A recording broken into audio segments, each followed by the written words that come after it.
Um, Morning, I'm Deborah Stogie. I'm not Carter Holston. I'm the vice chair. Carter texted this morning at 6 a.m. to apologize that he was feeling under the weather and couldn't make it, but he sends his remarks and his regrets. So anyway, I'm happy to call our Workforce Solutions of Greater Dallas Board to order. And we're gonna be kicking this off with public comment from Victoria and Miss Chop here. Chop. Good morning. Good morning, board members. I'm Tori Manis on behalf of Child Care Group, your child care financial assistance and quality coaching contractor. I'm proud to be here today to give you a very quick report on the successes that we've had over the past year. We haven't had a chance to report to you recently, so I wanted to give you a quick thumbnail sketch. First of all, we're very proud to have met all of our TWC performance standards and the standards set forth by this board. And secondly, I want to report on the activities of the Texas Rising Star program. You all may know that Texas Rising Star is a quality rating program for the state of Texas for child care providers. And the state determined about a year and a half ago that all participating sexual providers must become part of this program. So in order to stay into the program. So this occurs in two phases. First, there are mentors and coaches that work with each provider to help them get assessment ready and then to coach them along their quality journey to continuous improvement. That is the role of Child Care Group. And then the second part of the program is the assessment part, where assessors come to evaluate a center and give them a quality rating. That is the job of the TWC assessors.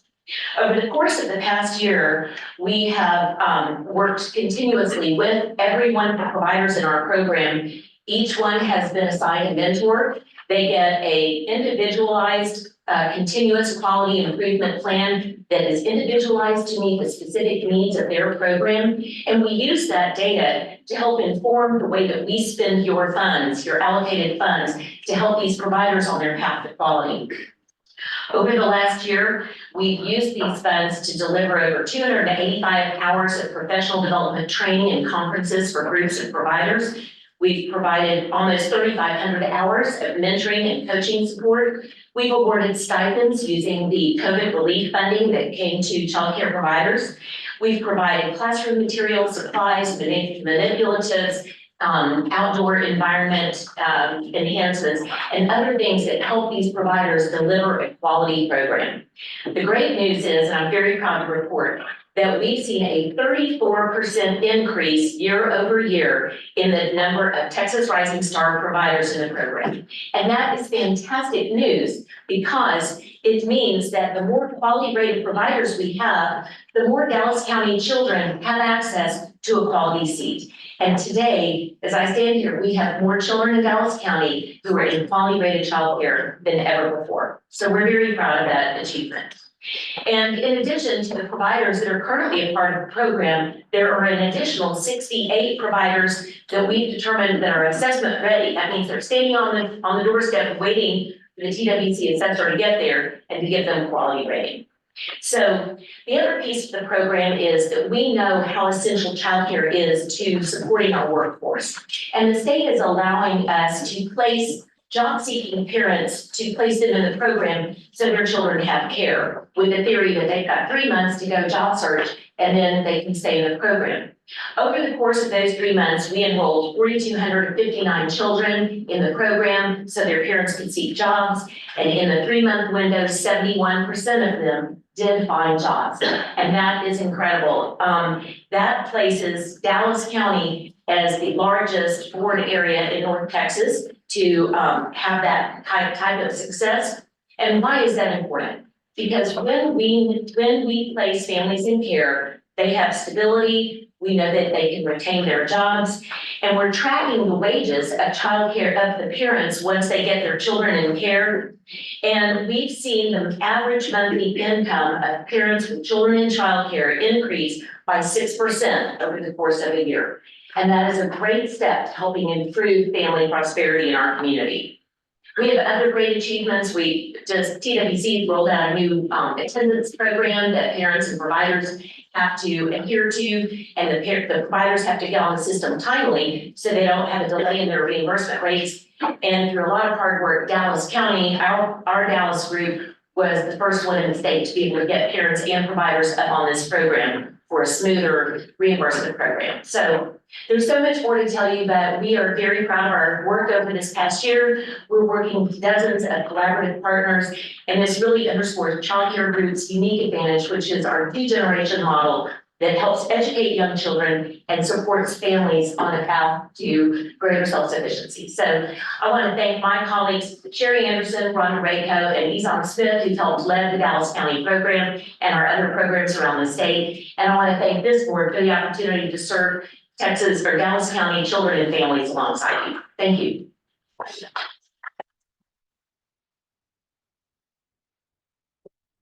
Thanks so much, Tori. Those are pretty impressive statistics and great to hear that good work. So anyway, this is our first board meeting of this calendar year.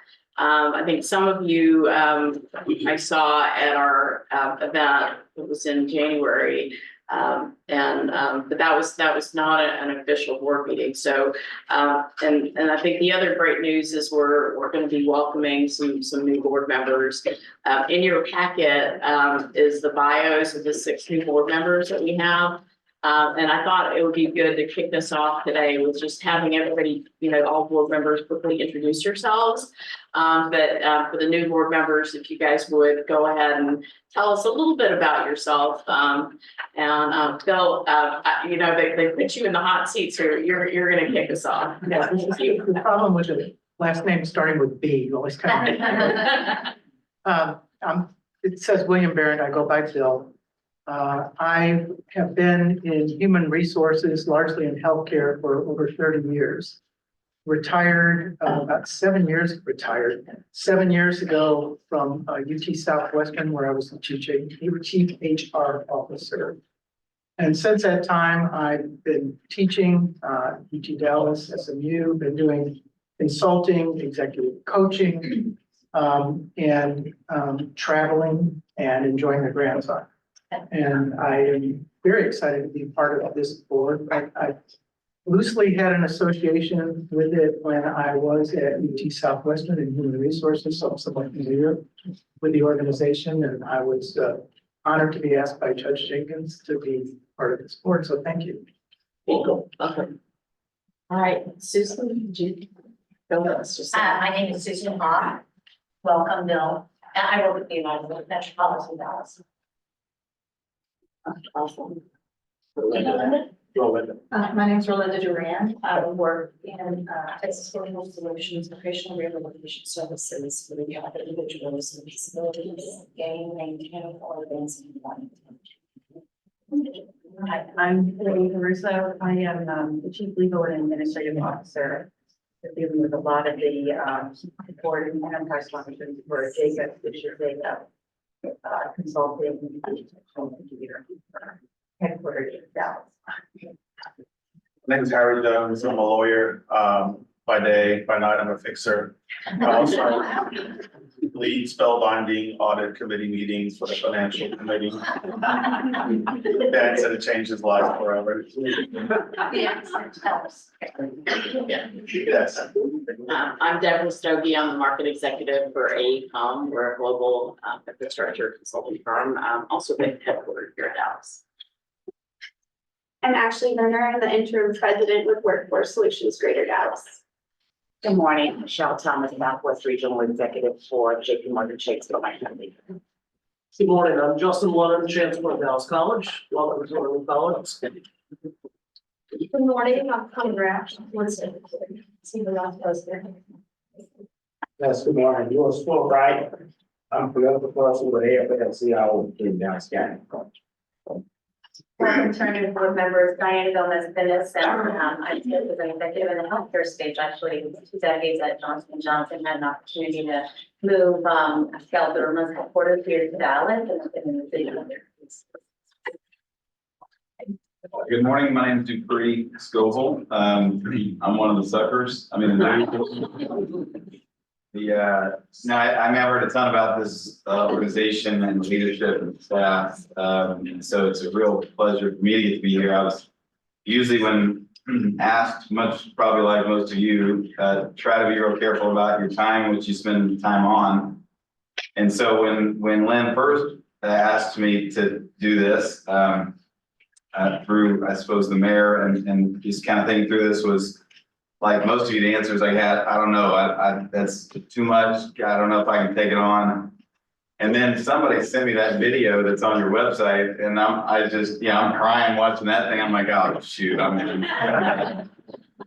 but then I go tell my wife, which should be the opposite order. And I'm like, hey, you gotta see this video, I'm in. And so, that it really is a pleasure to be a part of this just because of the mission of what you guys do. Upskilling and reskilling, and then the childcare part of this. And there's so much more beyond it, but those two main categories are what can carry the city a long, long way. So it's a real honor and blessing for me to be a part of it. Appreciate you guys having me here. Thank you. Terry Jones, Blackjack Pizza, been around for 36 years in the pizza industry. Glad to be a part of the board, Blackjack Inc., Blackjack Investments, so I do a lot of things in the community. Like to travel, and avid golfer, so if I want to tee it up, give me a call. Barry spends a lot of time out at Cedar Crest. I'm telling you, on the golf course out there. Ken Malcolmson with the North Dallas Chamber of Commerce. Welcome to the board members. I have the privilege of knowing both, even two of the board members that are here right now. So it's great to see you both. Thanks. Hi, good morning, Rebecca Acuna. I'm a Director of Government Affairs at PepsiCo, work out of Frito-Lay headquarters in Plano. And welcome. I'm Dan Mitchpay. I'm an attorney. I also serve on the Dallas ISD School Board. Looking forward to working with the new members. Okay, a couple people walked in, I know. Maybe put you in the hot seat, Bill. I see. My name's Bill Dwyer, past chair of this organization and been involved on the board for 12 years. For the new board members that know Ken, sorry. God bless you guys. But nice to meet you guys. We look forward to meeting you. Christina Criado, we've got an associate, been on the board for a couple of years now. Love it here, it's a great place, welcome on board. Jeffrey Caldwell, I'm with Typical in Texas, where I serve as program manager for Region 3.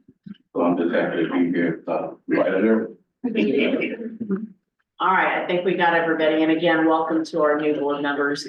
As you can tell from the introductions, this group enjoys the opportunity to work together and, doing some really important work in our community. As I mentioned, Carter had planned to be here and he had some brief remarks. And I'm going to do my best to kind of summarize some of the things that he wanted to talk about to kick us off. Because this is really an important time to be on this board. It's a time of change. It's a time of transformation. And, Carter wanted to just kind of remind the current board members and the new board members some of the things that changed last year. We appointed Ashley as our interim president after serving as CFO of this organization, and she's doing a phenomenal job in her role so far. And so we also took some time to organize this workforce board in some committees. We have a governance committee chaired by Joanne. Joanne, I think that this is really an important area of leadership that we have for this organization. Perry, in your role as an attorney, not your side gig, you're leading the finance committee and you're the treasurer of this organization. So, just again, that's a key role. And then Rebecca, I know you've taken on the role of leading the operations committee, and certainly looking forward to to kind of hearing about, you know, our journey. And then, I'm serving as, the chair of the search committee. And then, finally, Dan, strategic planning is critically important. And so, you know, your expertise, is really going to be valued to move this organization forward. And so, to our new board members, we just want to thank you guys for leaning into this organization. It's really an important time to be part of this. We look forward to your engagement in some of these committees. A big thank you to our staff. You guys do incredible work.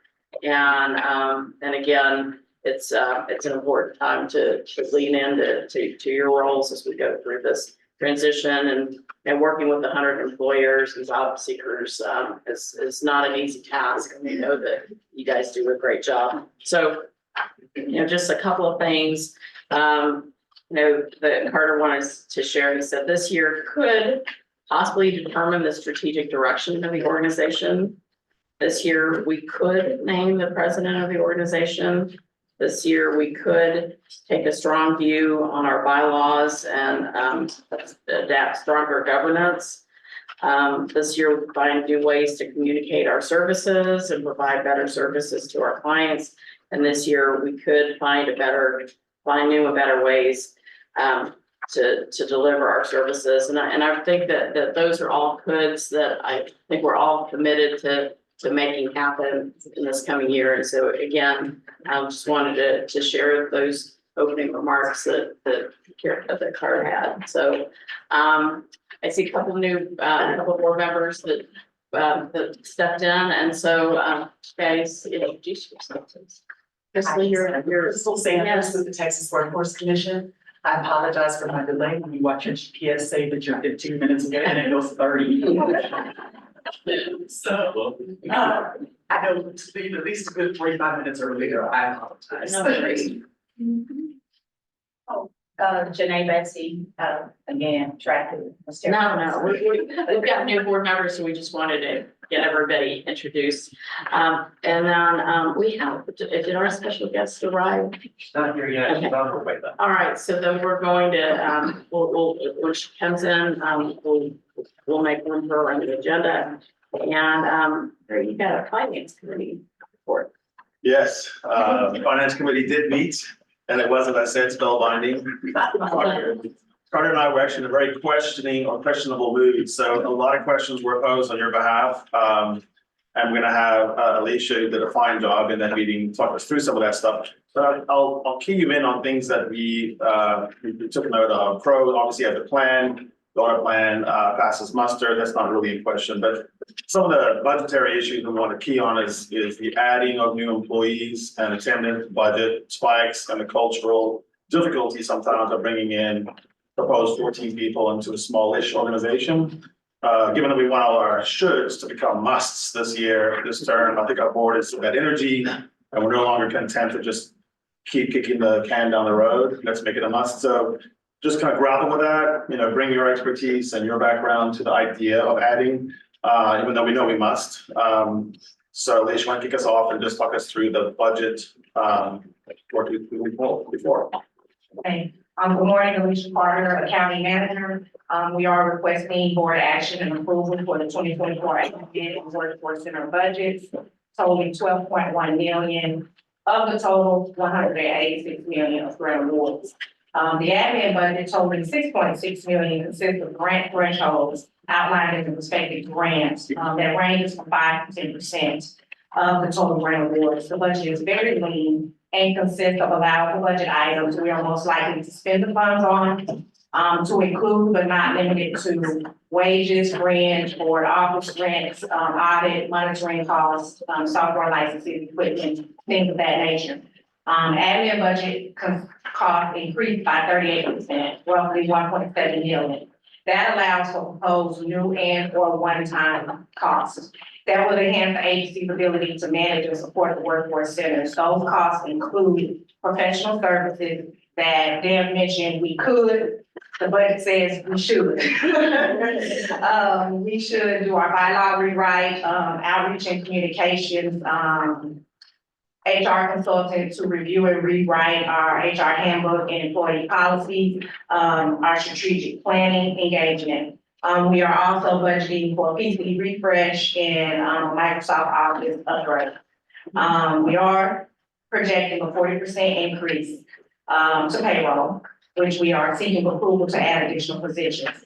The chairman is proposing to appoint an ad hoc committee to review current and proposed staff. The workforce center budget is based on fixed costs such as lease and rent payment, while using a 12-month trend analysis on costs including equipment rentals, building maintenance, utilities, computers, and technology costs. This year's workforce center budget is $5.5 million, of which those costs increased by $608,000 from last year, roughly 9% year over year. To include center outreach and communications, of course, that's to bring more customers into the center, so that we can better serve. The more we outreach and communicate with the public, the more we can bring people in and better serve.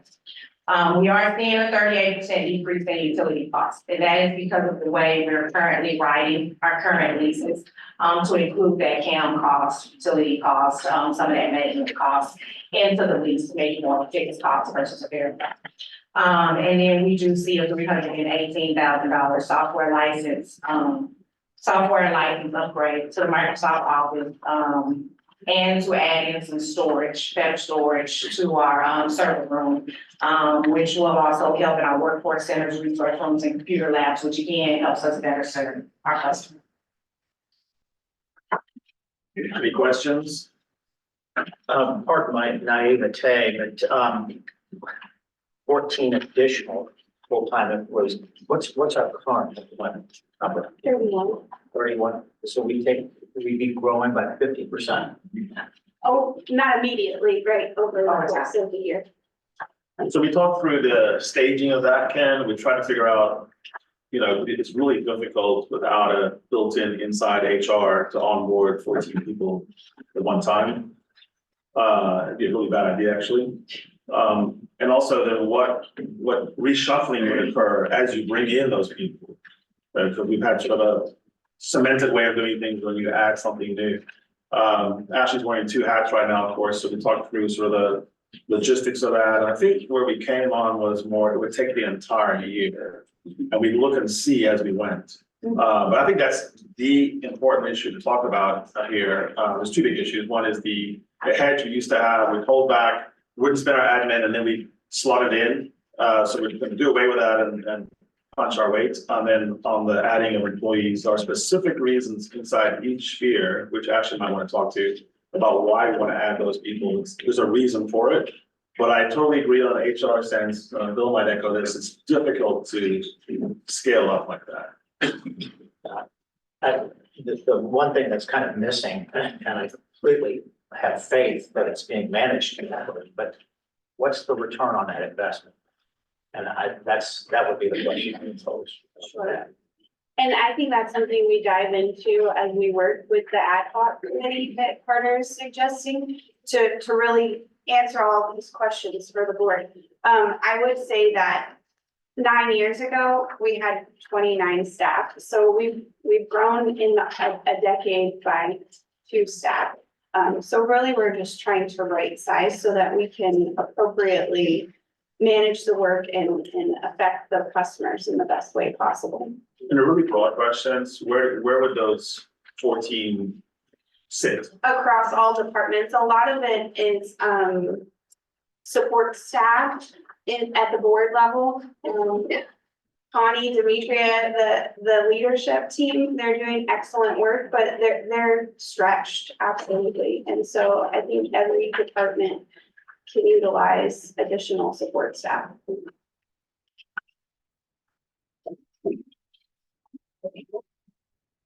Just to follow up on the return on investment, do we think we're gonna place X number more people or what? what are they gonna do to give us the kind of work? We definitely think we can do more and reach more people. To get you some finite numbers, we'll need to go through the process. We're asking for approval of the budget today with the caveat of diving deeper into the personnel question. So we're not asking for approval on that portion today. We did want to get your feedback and hear your questions so that we can go back and come up with a good plan. Now,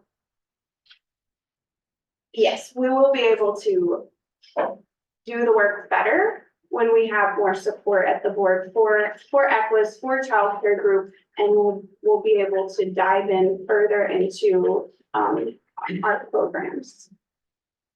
I think 14 is a lot. I'm just looking at Jacob and Chase, and we got a hiring freeze, and everybody's stretched thin.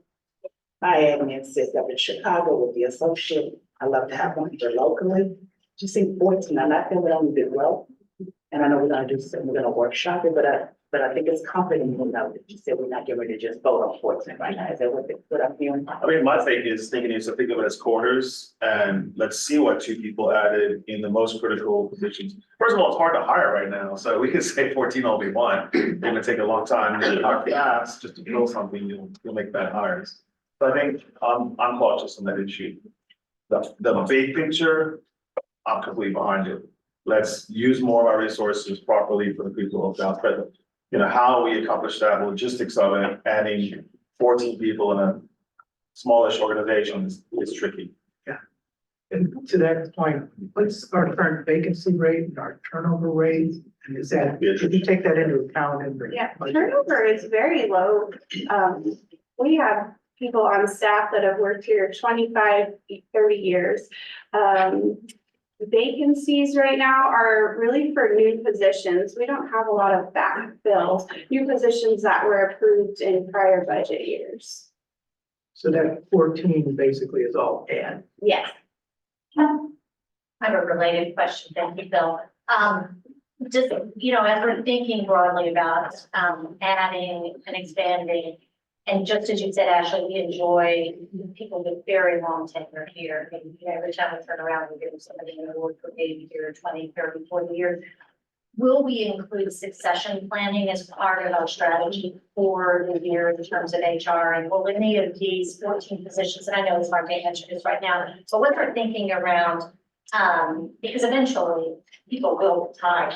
You have to know when it's going to stay here forever. So that's something I think I would encourage. I'm not expecting to answer that question, but it's something I think we need to be thinking about.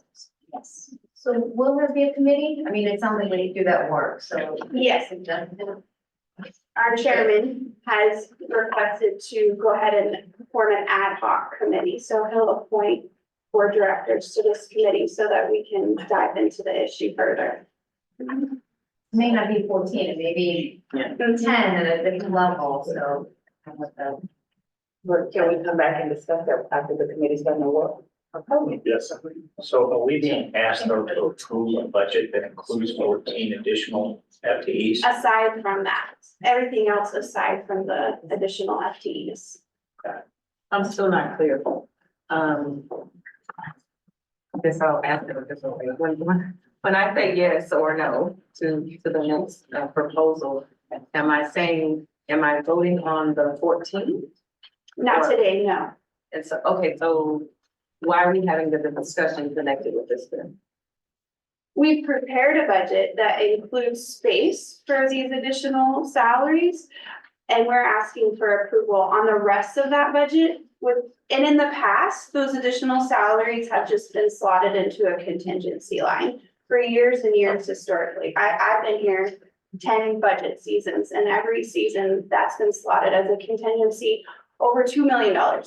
And what we've done is when we haven't spent that money, we repurpose it and feed it into Equus, our subrecipient that runs our workforce centers, toward the end of the grant year, because we didn't end up needing it. This year, we were listening to what we've heard from the board in the past through all these finance committee meetings over the years. We've heard, don't you need more people?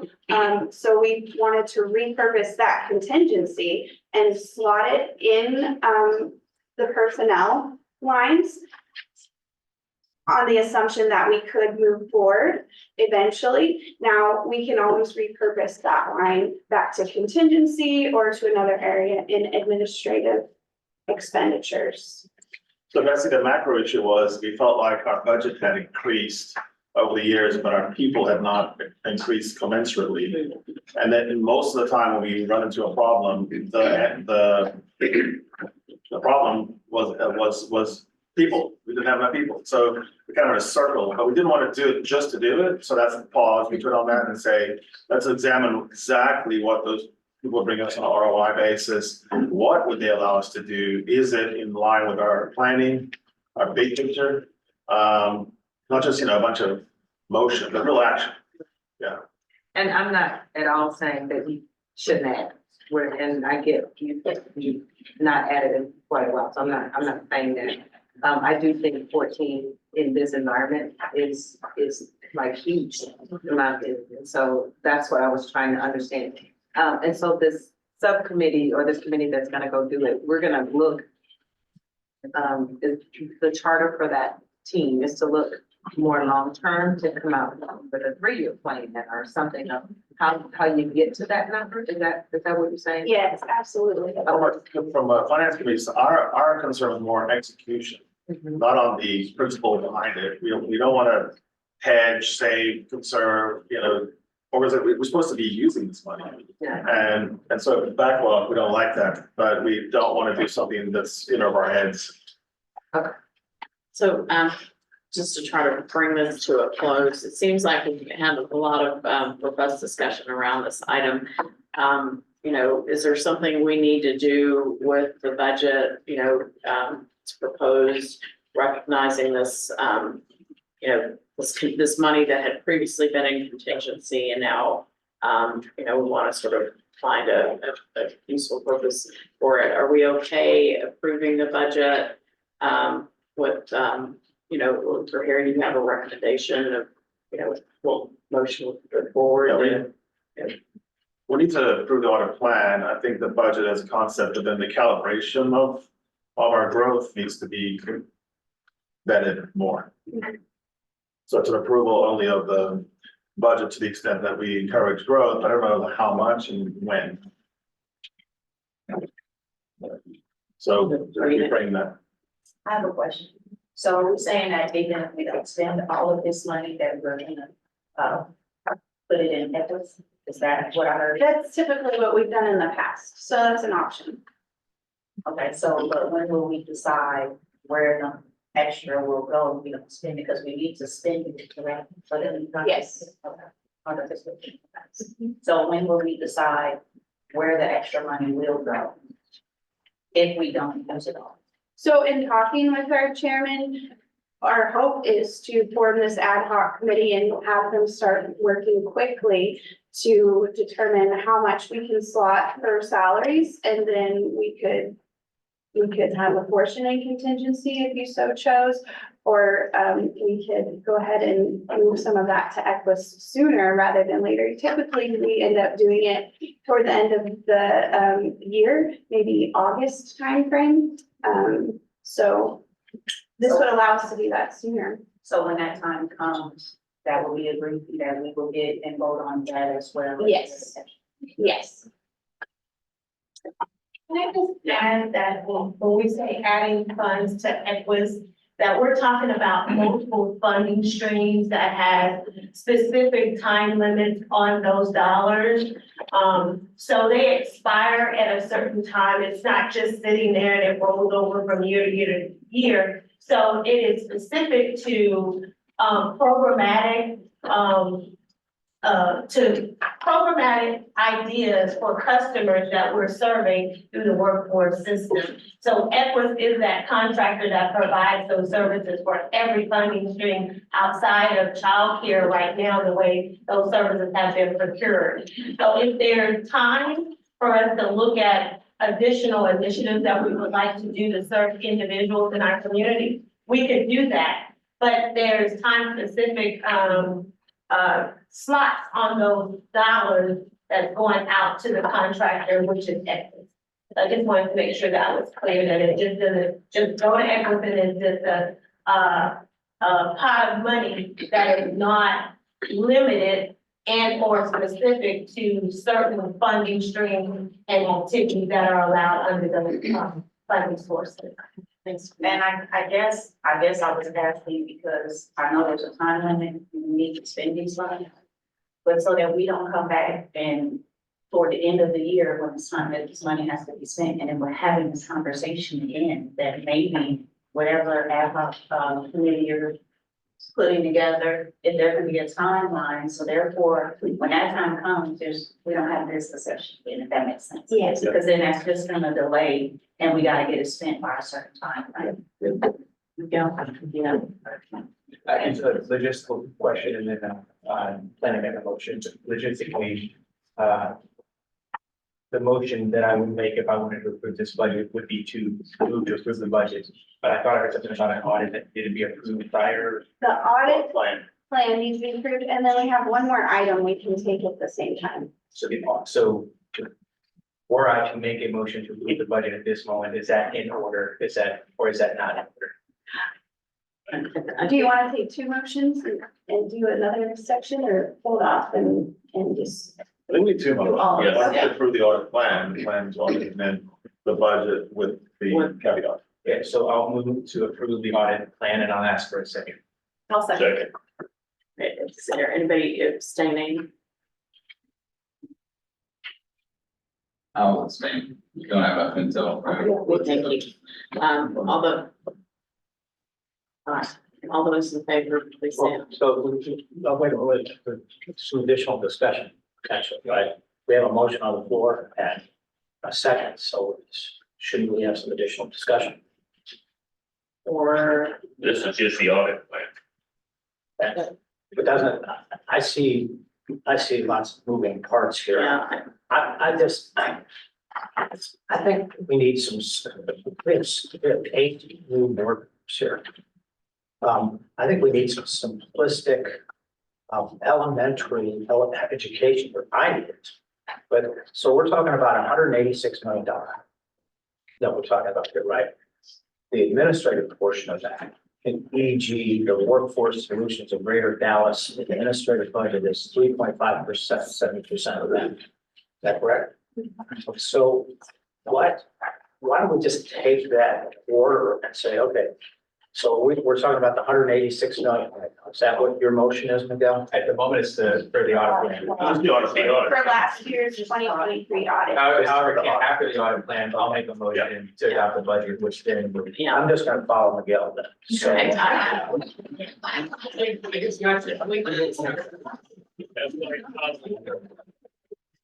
So I'm a little slow on the It's uptake. That's the audit plan. It's really, we are required to have an audit, so this lays out the scope and the timeline for the audit. And the Which is 14 good. people is in the budget. Yes. Okay, but that's my motion. Yeah. Yeah, so the motion, Miguel, you're making a motion to approve the audit again, just provided in the packet.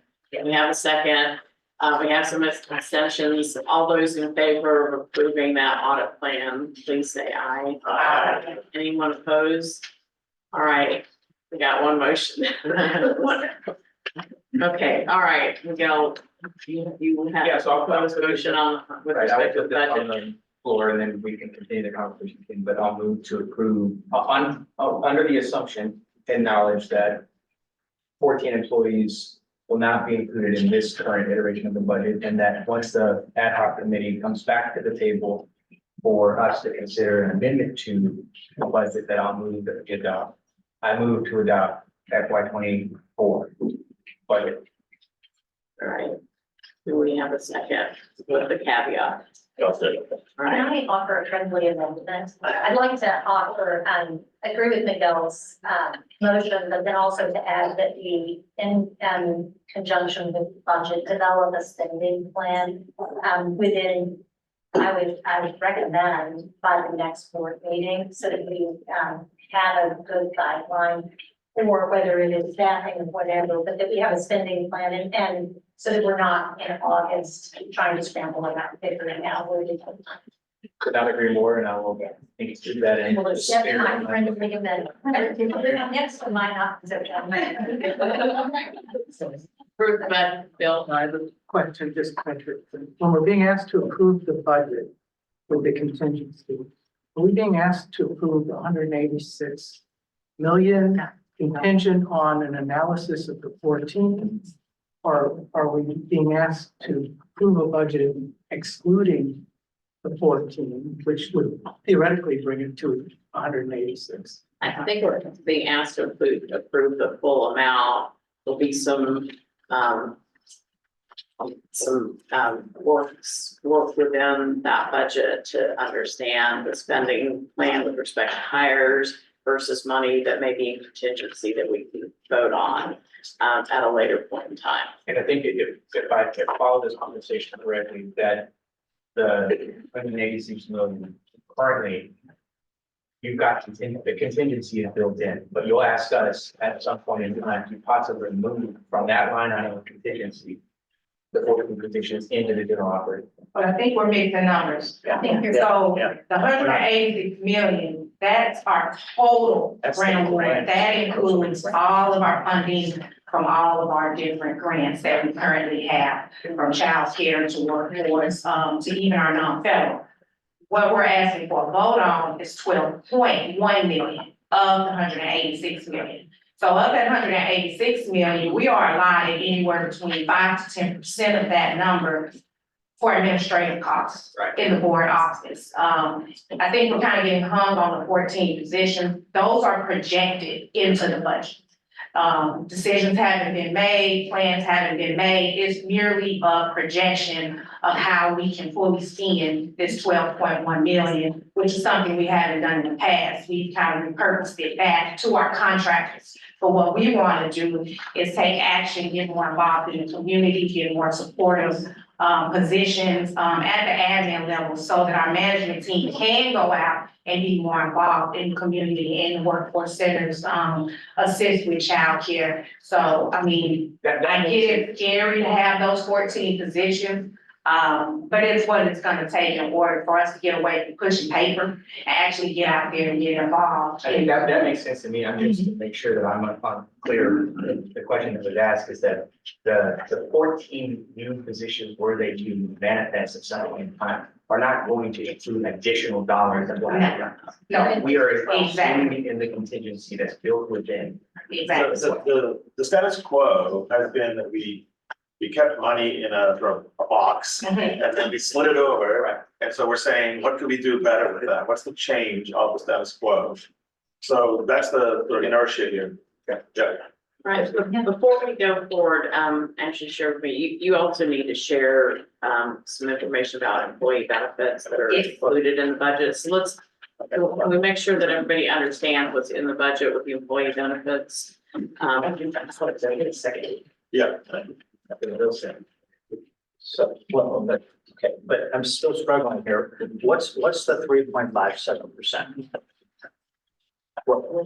I thought that was our specified allocation that would come to us relative to the 186. Right, for admin, for the board level, now that includes not only salaries and benefits for the 31 staff up here, but also our rent space for Ross Tower, Yeah, and the service centers and everything else. Okay, but then 12.1 million, where does that come from? Because that's 6.5% of So- 186. okay, admin in the 6.6 million.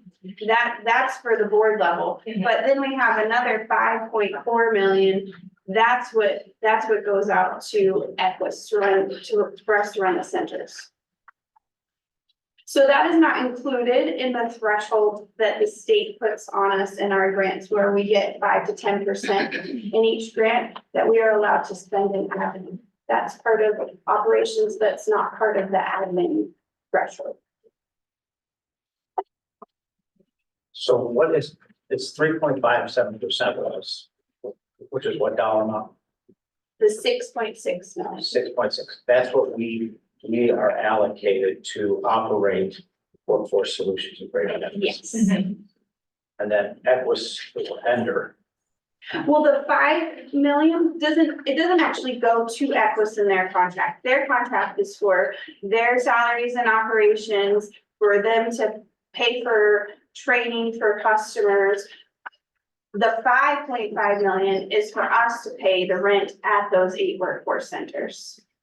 So that's our infrastructure cost, kind of what it takes for us to maintain and maintenance and run the centers, which is something that we do here at the board. So that's gonna be our rent expense, janitorial costs, any equipment rentals we need from shredding, keeping the offices clean, you know, those kinds of stuff. Okay, I think, Ken, does that answer your question? Yeah. So we're, I mean, we're, it answers my question. I just think that we could more clearly document this for approval by our board, especially with 8 new board members. That's kind of.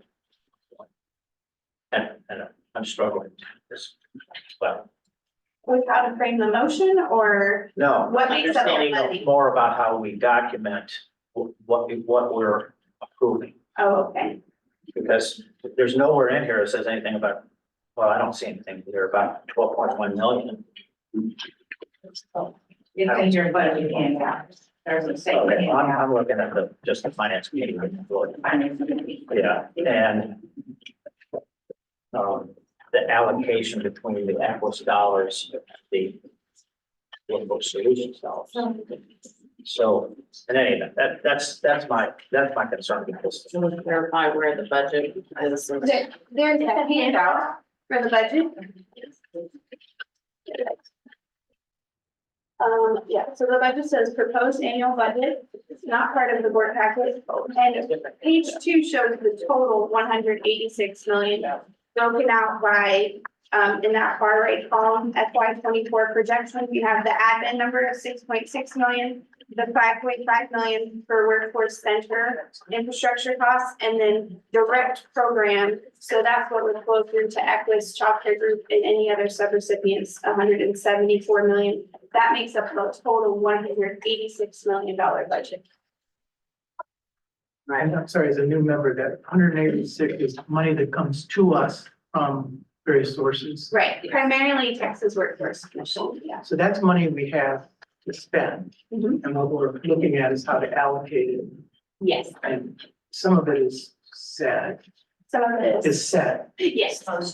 most of it is. And then the part about 14 employees can be flexed, Yes, but the money is there. absolutely. If they're You got it. You got it.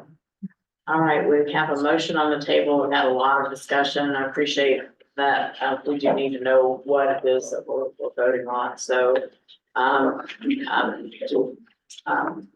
we have any abstentions from voting? Just need to note that. Okay, so we've got 3, 4 abstentions.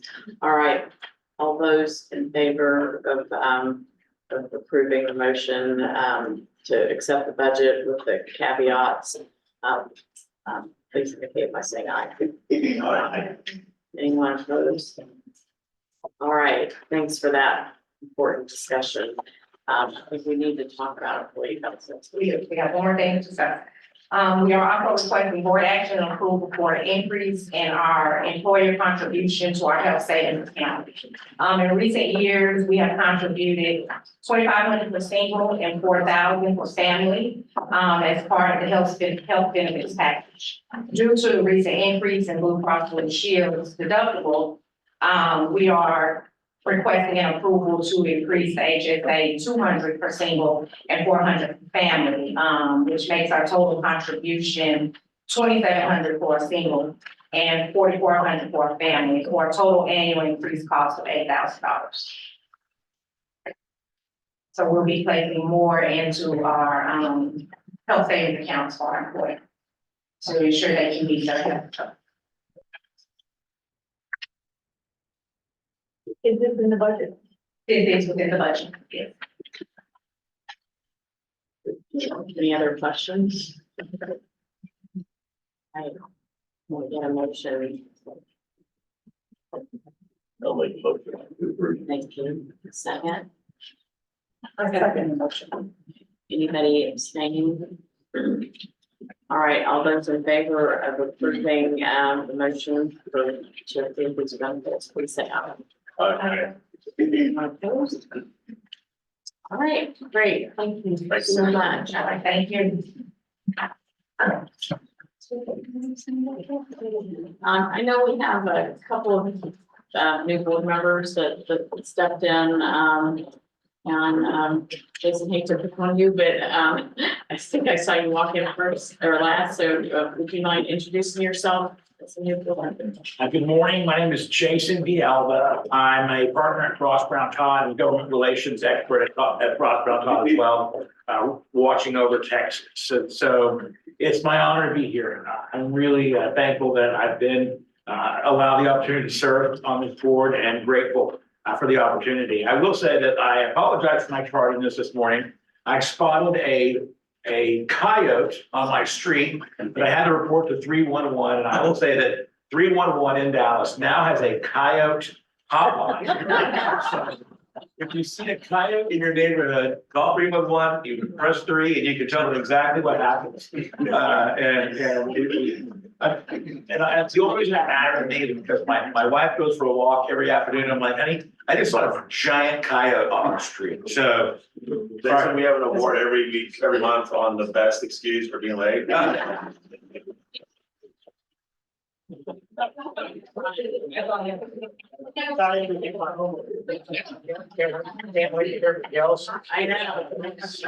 Yeah.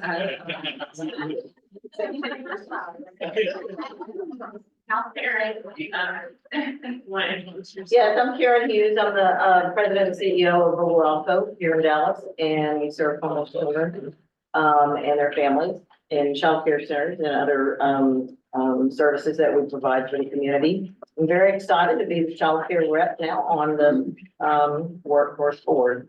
And all I saw were giant cars coming in from Allen this morning, so yeah, I don't have as good of an excuse as you with the giant Allen. Miguel, do you want to introduce yourself? Your excuse. For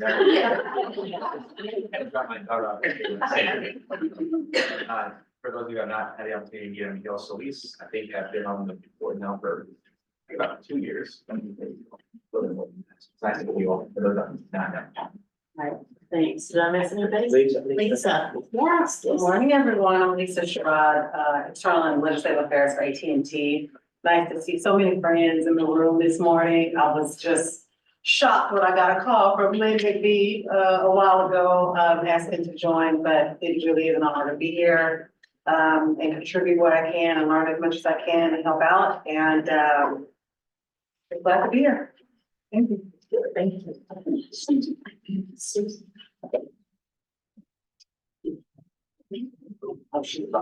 Yeah. Wait. I've been here, but I dated Michelle and Justin never got. Oh, that's right. No, they did.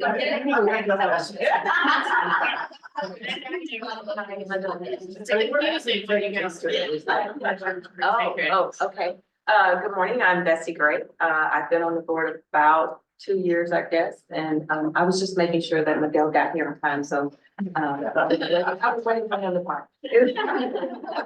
And no, I was in that big parking lot on 75 as well. So. Thank you. All right, well, moving on with our agenda, I think, Ashley, you're up next for the general business report. Yes, I am. Good morning. For those of you who are new to our board or to our audience, I'm Ashley Garner, interim president with Workforce Solutions for your Dallas. And for our new board directors, I'd just like to offer one more welcome to the Dallas County Local Workforce Development Board. Thank you for agreeing to serve our community in this capacity, and we look forward to collaborating with you in the years to come. I appreciate the opportunity to address you all this morning, and for me, it was a nice change of pace to observe the finance update somewhat this morning, and relinquish that customary position in the hot seat. So thank you, Alicia, for your diligent presentation. I do have several areas upon which to update you all this morning, and I'd like to begin by addressing transition within our organization. It has not escaped notice that we bid farewell to a highly tenured individual amassing over 40 years of experience in workforce. However, allow me to alleviate any concern.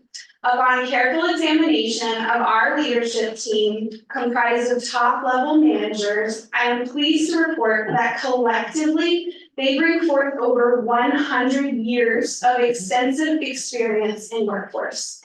Rest assured, we possess a wealth of knowledge and expertise within our individual organizational ranks.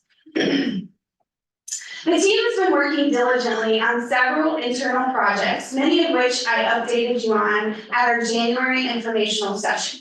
And one key development since that time has been the selection of an HR firm. I mentioned to you in January that we had 3 interviews scheduled with 3 different firms before the month was out. And I'm pleased to report that upon completion of that process, KAS Consulting Group has been added to our vendors list. During initial interactions, we had the opportunity to meet with Keith Scott, CEO and President of KAS Consulting Group. We are excited about the upcoming collaboration, and we look forward to commencing several HR projects, notably the comprehensive update to our HR handbook.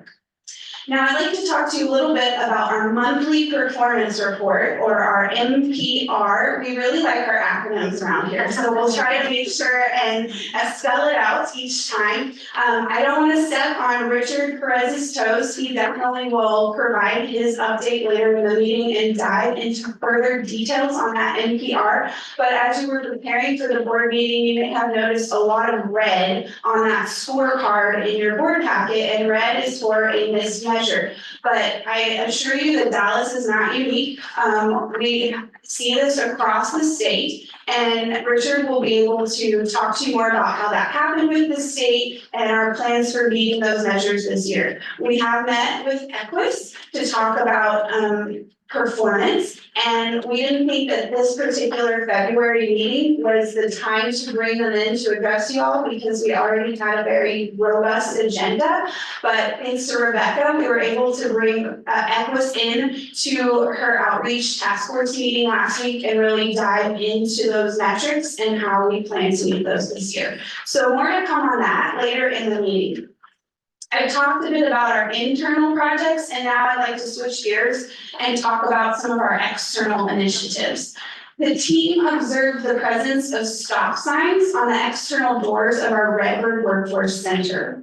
Now, initially, these signs were implemented to convey COVID protocols. However, upon reflection, we realized that the signs were unwelcoming in appearance and did not convey the message we aim to communicate, which is a heartfelt welcome to our centers. Consequently, we promptly had the signs removed from all of our centers. I'd also like to talk to you about internships. As our efforts to promote internship participation this year persist, I'd like to draw your attention to the internship flyers located on pages 35 through 37 of your board packet. Although these handouts mirror those from last month, it is essential to ensure that the entire board is well informed. We extend an open invitation to collaborate with any board director or other employer who is seeking assistance in registering for the Texas Internship Challenge or any other internship program. After witnessing the incredible outcomes Dallas College and DISD achieve with students, we are eager to replicate such successes, and we welcome any opportunity to partner with you. Now, speaking of engaging employers, I would like to express my sincere gratitude to you for your support in spreading the word about TWC's Conference for Employers earlier this month. It was truly heartening to see several of you sharing the invitation on LinkedIn. Your active participation did not go unnoticed, and TWC expressed their gratitude on several occasions. I'd like to share a notable achievement resulting from our combined efforts. Prior to seeking our assistance in increasing awareness about this event, Commissioner Esparza's office representing employers let us know that they had 100 registrants. Following our promotion of the event among our employer network, coupled with your support and communication, TWC let us know that the number of registrations skyrocketed to over 400. Your collaboration significantly contributed to the impact and success of this event, and I just want to say thank you so much for your invaluable assistance. Now, I've shared quite a bit of information with you already this morning, and before I pass things over to our next presentation, I have one more important announcement. Please mark your calendars for April 2nd, the date of our Construction Career Day. You can find more information about this event on page 38 of your board packet. And Construction Career Day is particularly significant given the prevailing labor shortage in the industry. Nationally, it is estimated that an additional 500,000 workers must be hired in 2024 to match the industry's pace and compensate for upcoming retirements. This event serves as a proactive step in addressing these workforce challenges and fostering the future growth of the construction industry. And I'll go ahead and pause here should you have any questions following these updates. Yes, sir. I just wanted to highlight, page 36, the reimbursement portion where, Texas Works will, bear the cost of 50% of the internship salary. Yes. It's a fantastic opportunity and we've been pushing this with you guys all year, so we're happy to meet with you and talk one-on-one if you need any more information. Love to get you involved. Thank you. Actually, Yes, sir. so on page 37, you referenced Dallas ISD, you referenced Dallas College, and perhaps some. So I can see this, and I assume, but I just want to better understand what does it actually look like to partner with Dallas ISD or partner with Dallas College when it comes to a program? Is it just you getting the information out and helping them spread the word, or? We're happy to connect you with them. So we went and visited the ISD last month and saw all the amazing ways that they can train students.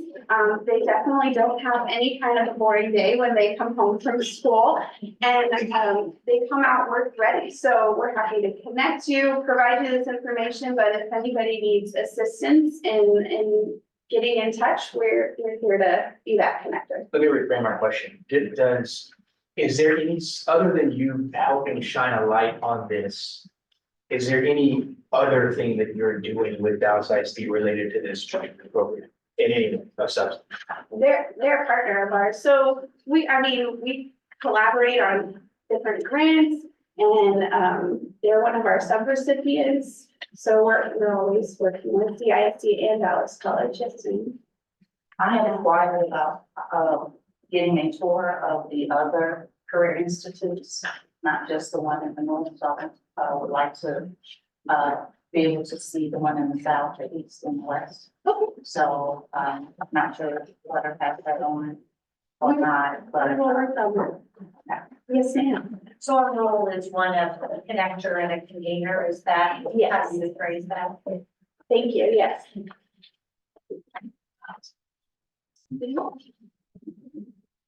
Oh, yes. Stephen. Our education outreach team, they have relationships with all of the career institutes, and we'd be happy to set something up and a tour, whether it be just for yourself or even several other one or two. Going, we can do that. Okay.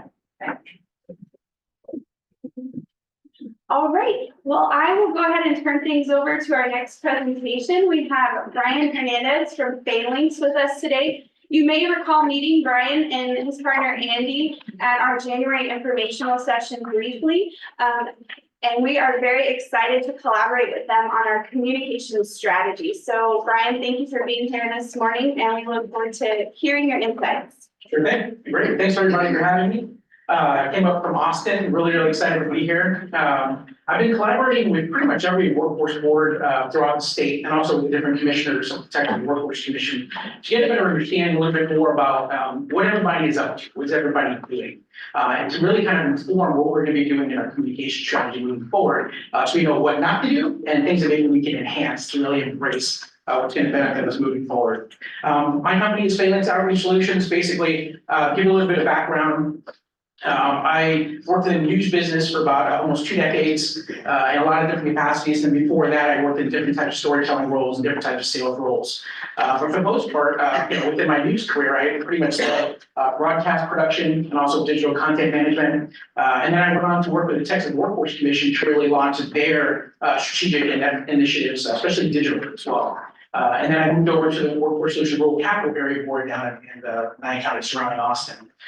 So in the past 5.5 years that I've been at the Rural Capital Area Board, we dove into a lot of different situations. We launched new campaigns, really kind of revolutionized what was happening with workforce development storytelling. But we realized very quickly there's a lot of other wonderful boards, just like Greater Dallas, that can really benefit from some of that learning. But more importantly, can really kind of reshape what their own story is moving forward. So started a new company, and that's why we're here right now. My partner Andy is a little under the weather right now, so he wasn't able to actually join us, but he's a visual storytelling expert. And one of the benefits of actually working with us is we have full video production capabilities in-house. So we don't have to look externally for that, which keeps all of our costs really low. So let's talk a little bit more about kind of what's happening in workforce development. But the biggest problem that pretty much everyone's been dealing with is that they're very programmatic. And a lot of boards are really struggling with really getting the word out about what they do because they continue to focus on the services they offer and the different events they're hosting. And kind of moving forward with that, one of the things that I've really identified is that there needs to be a bigger, stronger push towards getting the story out of the individual board, the culture of that board, and the soul of that board, and really what they represent and how they return investment into the community through all the workforce endeavors and development they do within their communities. So really what we're looking to do, and what we're asking to do, what you guys have asked me to do, is really look into a paradigm shift in what's happening in workforce development and how workforce development organizations really share their story. One of the examples I wanted to use for those who are really, are sports fans, maybe already know this story, but, in light of the Paris Olympics coming up this summer, up until 1968 in the Mexico Games, basically everyone in the high jump competition would run up to this bar, and this all stemmed back from initially the high jump was actually created in Scotland in the Highlands 100 years ago. But everybody would run up and face the bar and jump over the bar, right? Until this one lanky guy from Oregon, an engineering student, came in and had a very unorthodox approach to his high jump endeavors, and actually ran, basically jumped backwards. And it was so unique and so transcendent, and really kind of represented a complete paradigm shift in the sport. That not only did he, achieve a gold medal and also set a new world record at those games, he changed the game completely. After that, no one else continued on with, approaching the bar in that way. Everyone else did the Forsberry flop, which is this reverse position now. That's all we're all familiar with. So it's really kind of what we're looking to embrace right now. It's this idea that really we need to get away from very process-driven outreach. And that's one of the challenges we have within workforce development organizations because, some things have worked, some things have not, but we tend to kind of stick to our comfort zone, stick to the status quo. And about 99% of the boards that I've been communicating with are still doing this very process-driven spiral. It's this idea that, there's really risk averse, they're really apprehensive about trying something new because they're worried about what DOL is going to say or what TWC is going to say. When in reality, as we talked about briefly in our last meeting, DOL is encouraging the boards to spend money on marketing, spend money on advertising. Really get out there so you can connect with your audiences, connect with their populations, connect with the communities and partners, and bring them in so that everyone has a stake in workforce development. So what we're asking you guys to do really is think more audience driven. And that's really where our campaigns and our strategy and our communication plan moving forward is going to be. It's all going to be based on really thinking about the audience, creating value for that audience, really enhancing their understanding of the public workforce development system. But more importantly, whether they're an employer or a job seeker, help them realize that we're not just here at a time of crisis. We are here throughout their entire workforce journey. whether they're a young person considering a possible career path, to someone who's currently looking for a job, someone who's currently looking to upskill, maybe they're an incumbent worker and looking to possibly grow within the organization, or possibly move into a completely new field. Or eventually they're an expert in their field, they're ready to be an entrepreneur and start a business and start training their own workforce. We want to be a part of that entire workforce journey. And that's really the opportunity that we have. But the only way to really convey that is to get away from being process driven, get away from just talking about what we do. Really getting into the why of what we do. And I know we talked about that a little bit earlier. As T. Dupree really shared earlier, stories move people to action, right? People tend to, engage with something and feel motivated and have purpose when they kind of can find a story that kind of combines their interests and their values with what they're hearing. And that's really what we're going to be moving forward with. So we're not going to go into all of the strategy we're going to do. We're going to save that maybe for the next meeting that we have. We're going to talk a little bit about kind of our collaborative approach right now and the phases that we're in. Right now, we're in the discovery and analysis phase. And basically what that really allowed us to do is really understand the objectives of the board of directors, understand the objectives of the board staff and our contractors, and then do an audience analysis. So right now we're working with Richard and everyone else on the team right now to really get a better sense of the audiences that you have, so we can learn how to communicate with those audiences and understand their needs, and then also understand our stakeholders as well, our community partners. And then also doing really a SWOT analysis, get a better understanding of what our opportunities are, right? And who's stealing market share away from the board. There are a lot of other organizations within community that are trying to really kind of use workforce development as a tool to really generate more funding and awareness of what they're up to. You guys are the workforce development experts. Let's make sure that you are not losing market share to community partners. The next phase that we're currently working on right now, we've got some messaging framework workshops coming up in March. We're going to be working on strategy development and really understanding which communication channels are going to help us get to where we need to go. So that way we can figure out what action we want our audiences to take, reverse engineer that message, and then choose the right platform and mechanism to get to connect with them. And then really analyzing our partnerships and collaboration, truly understanding how do we turn more of our partners into advocates of what we're doing, so that they're talking about what the board's up to and all the different services and all the wonderful success the board has to offer, when you guys are not in the room. So that way that advocacy is growing, they're out there really spreading the message.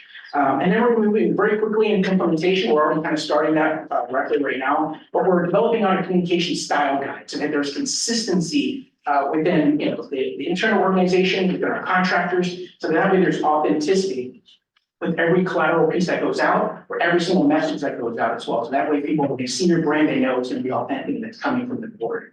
And then we're developing out a really robust communication plan that really addresses every facet of our approach.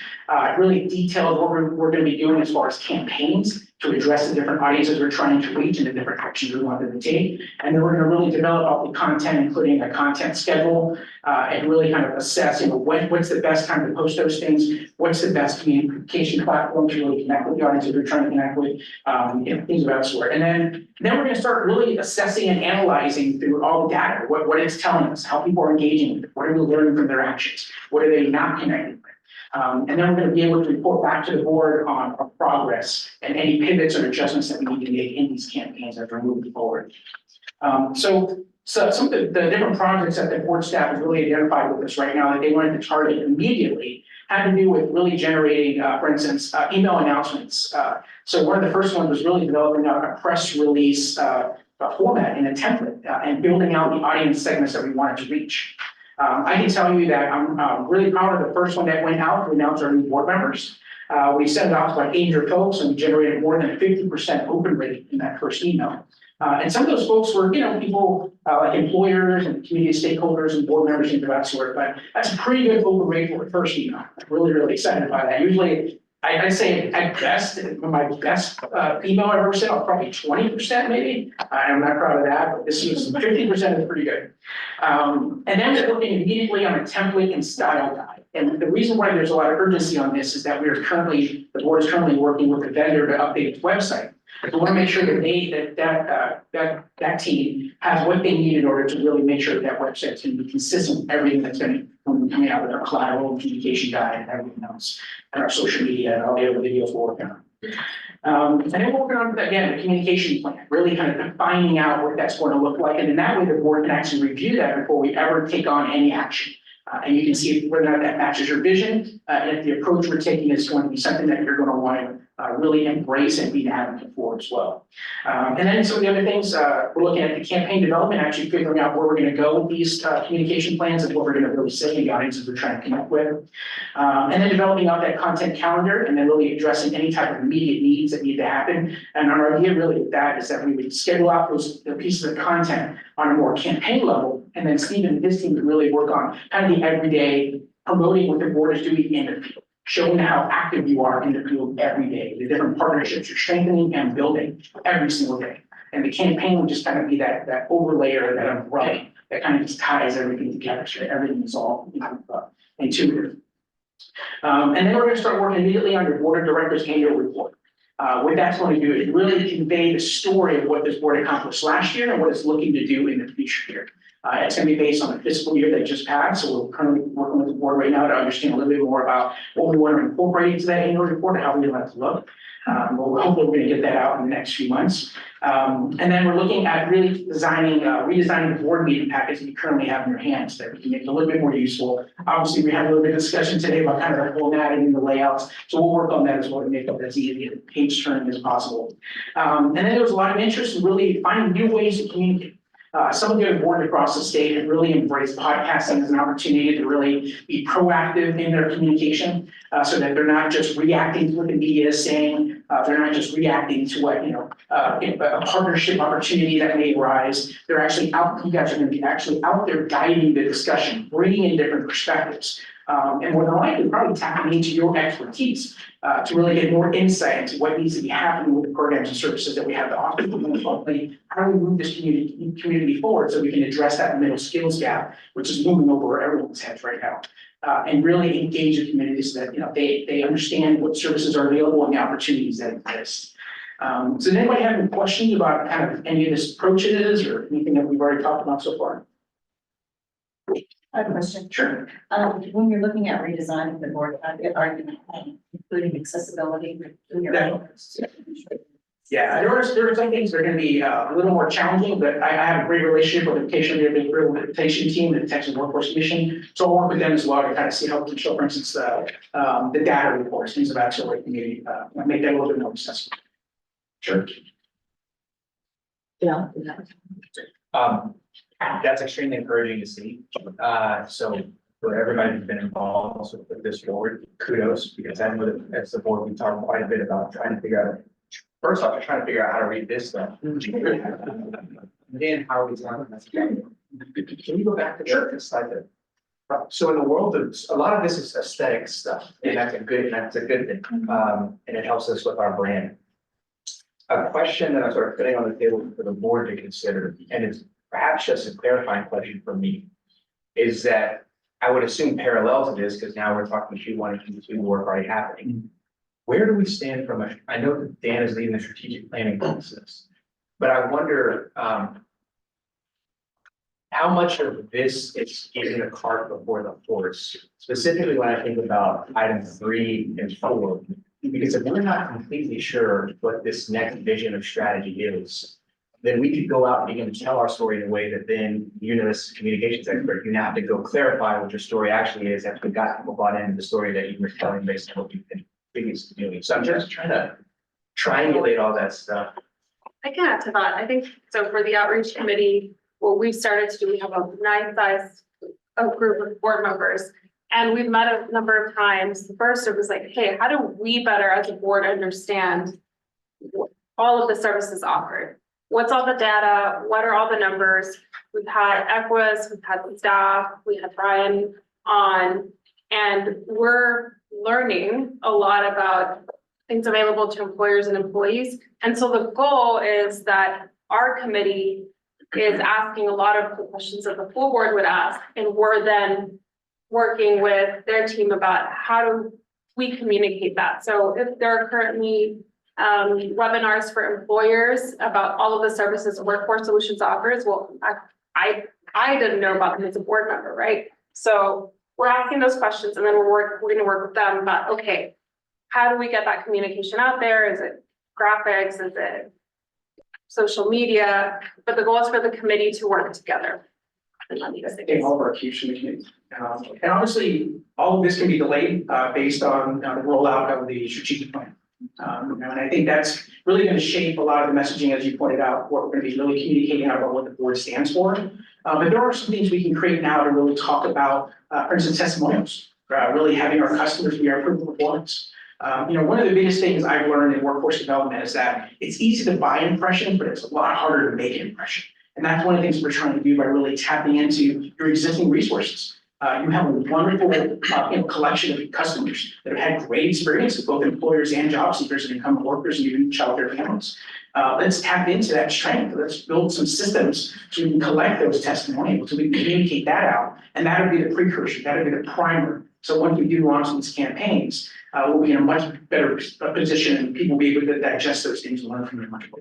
So it doesn't sound like I'm communicating anything novel to you, and that in this world, we sort of try to build the plane and fly it at the same time. Yes. So I would only ask that we continue to consider on big things, moving from a vision standpoint, moving forward.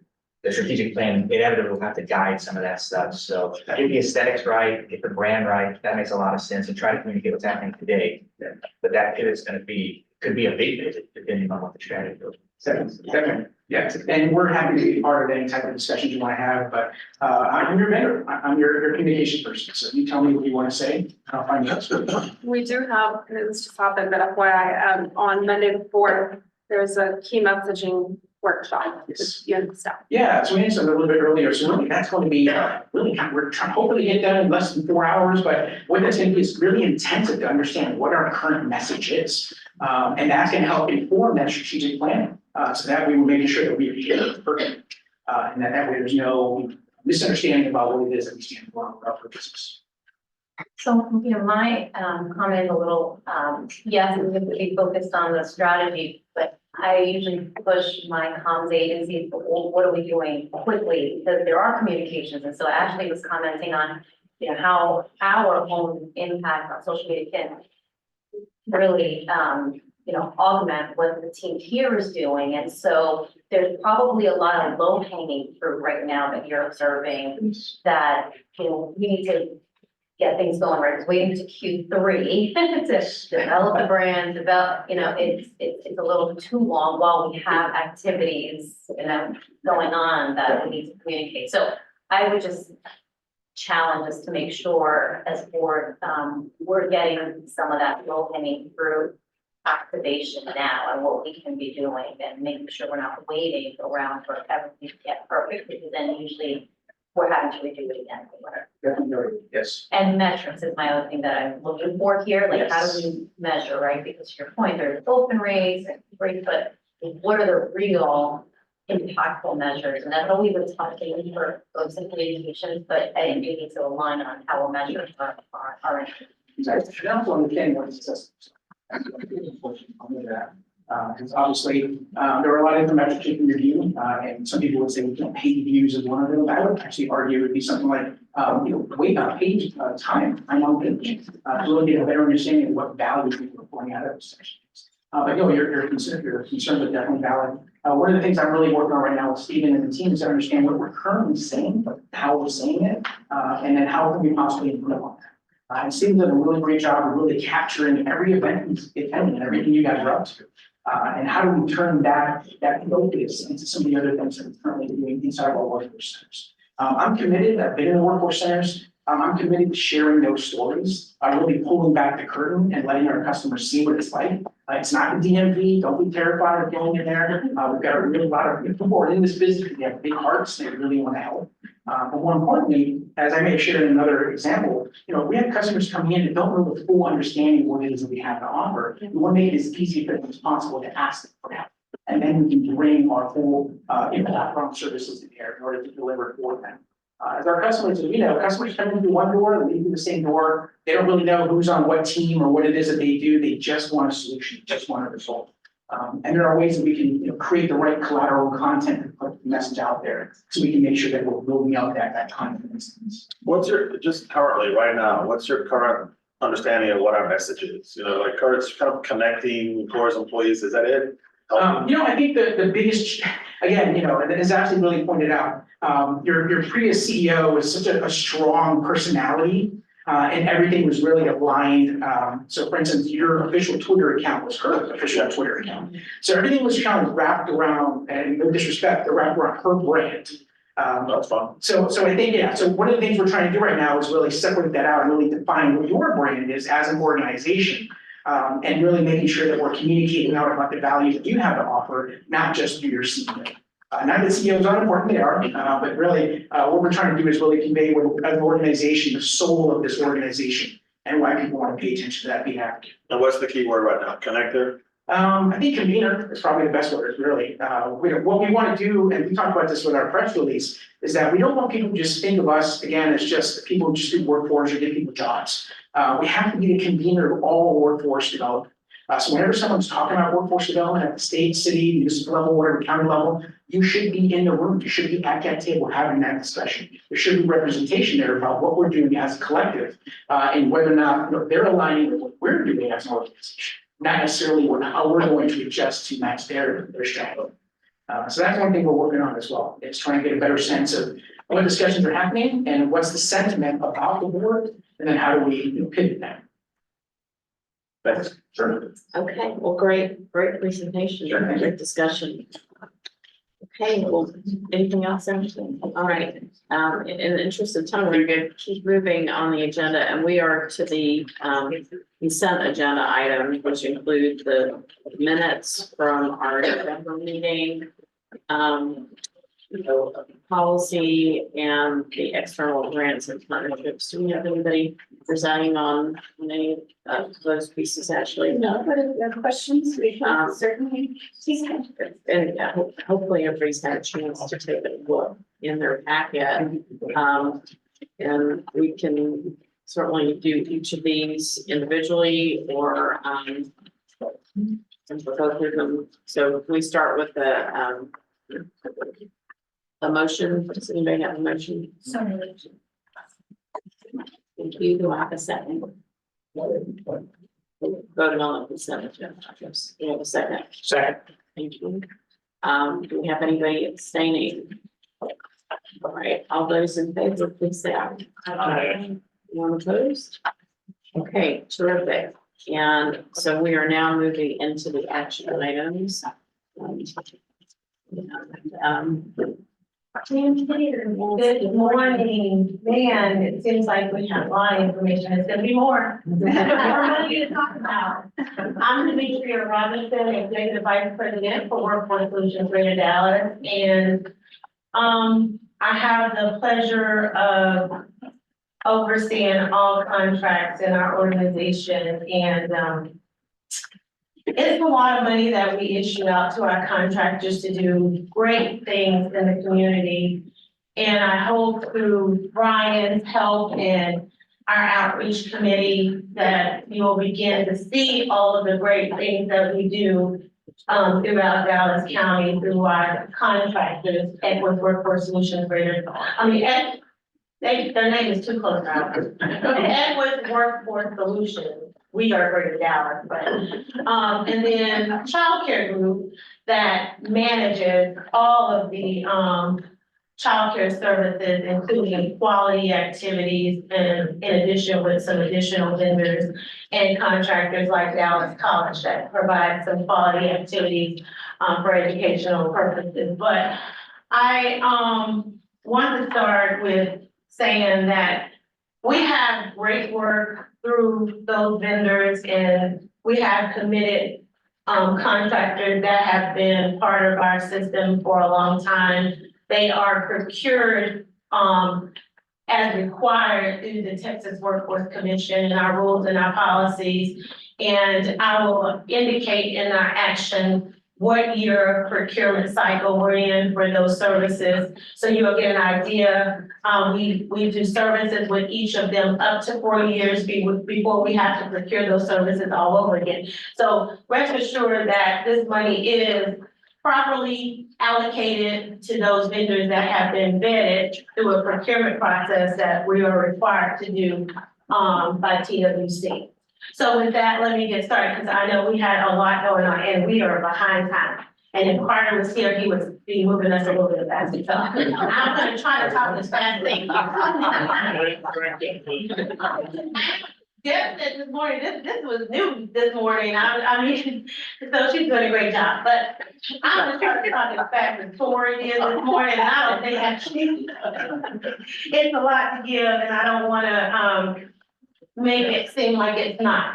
Equus Workforce Solutions provides, the management and operation of all 8 workforce centers in Dallas County. They do the outreaching, recruiting, and enrolling eligible customers to participate in workforce programs.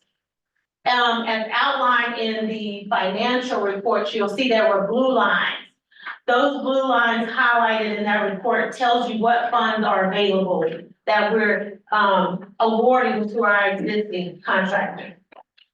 So in that, there's multiple funding sources consisting mainly of Workforce Innovation and Opportunity Act, adult and dislocated worker funding, temporary assistance for needy families, which is TANF, that includes an in-school youth summer initiative that we are trying to do this year. We've asked the state for permission to do that. We can take, what percentage is that, Ashley, that we can do of TANF funding? I believe it's 10% total between the education outreach team and this summer youth program So it's together. approximately about 264,000. Okay, that we will allocate for a summer youth, initiative for individuals that are receiving TANF benefits. Hopefully we'll help those, individuals go to work during the summertime. In addition, there is some, supplemental nutrition and assistance program funding, reemployment services and eligibility assessment funding to assist individuals with securing jobs, and some special funding, provided to address the skills gap, in the area. With this amendment, we're proposing, $4,275,767 to assist with operational costs, to support the additional activities and services to customers, and, for direct services to customers that are seeking upskilling and training opportunities, subsidized employment, supportive services, and participant incentives. And this action will bring, Equus Workforce system contract total to $20,511,150 to September 30th of this year. Any questions on that? What page is that? I'm sorry, page 19. So up there was the blue line schedule that she referenced earlier, but she's on page 19.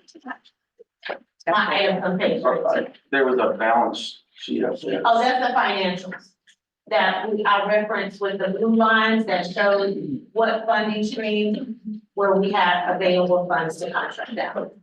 Are there advocacy reports for past performance, or so that we can see how these programs performed on a per person basis? Is there any data that we can look at to see how these, how does it work? I mean, this is my first time seeing this. That's a large number for the amount that the budget provides, and yet if we're approving going forward, I'd love to better understand the retro activity of these programs to see how effective.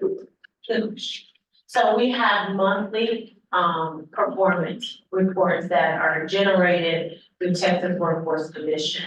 So Richard provides that information in his report, in the economic snapshot, and it'll show our matrix for the funding statewide as well as locally. So that is looked at, and of course, our measures are based on different timeframes. We do have reports that we can run and show what is actual customers we're serving today versus a year ago. We can do that as well. But it's not just an amount allocated, or is there an outcome description, right? What is a success? So if we provide $1,000 to one individual, we've allocated that amount. what is a success for that individual? And do we have those measures? Because that's a very, discrete measure of success. How do we do that? We do. Every customer that we're serving is tracked through a system that is created by Texas Workforce Commission.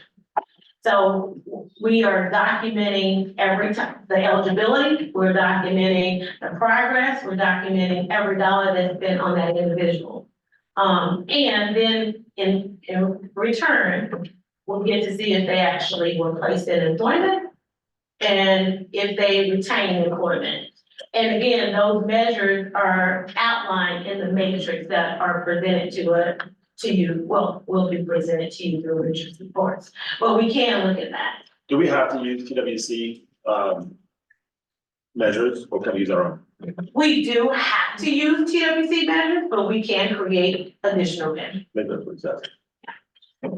Maybe just a side question, are you having orientation for the new board members? Yes, Okay, we are, we're working on scheduling that for March.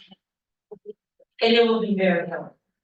Very helpful, and we can outline those. Can other people come? Yes, absolutely. What about the need to reorient?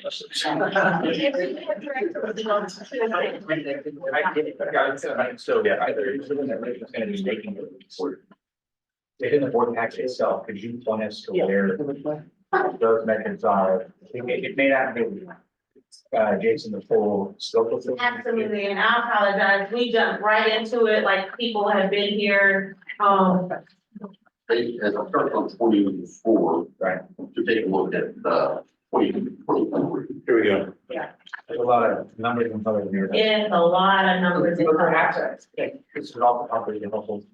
If you just, what's the column that you think is the most important column to look at as the board is considering upping this contract? So if you look at, please see what page. Again, I read. Richard, I'm gonna jump in here, territory listening, and you jump in when you think I'm saying it, or saying not correctly, so, I'm looking on page, which one is that? 24, okay. So it says WIA outcome measures. That's workforce, innovation, and opportunity activity. Everything on that column in that section refers to those individuals that we have served under that funding source. And then we're being asked to possibly increase for the contractor efforts. Yes. Yes. And then this, perhaps, I guess, the next column, it says status. And those, the colors there. Those are MP, is that they're meeting performance. Negative P, we are not meeting performance. And plus P, we are exceeding performance. You said performance. Texas Workforce Commission. TWC. That's helpful. I'm glad I can kind of talk Richard.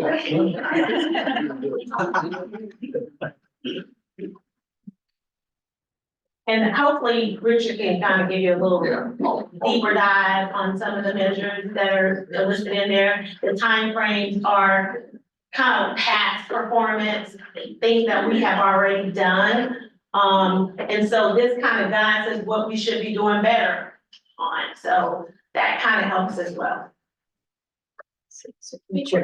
Do we, this is a typical action for us, right? We fund them to a certain extent at the beginning of the year, and then we have these contract amendments. So when we look at the total 20 some odd million that we're looking at, how does that line up with kind of where we've been over the last year or so?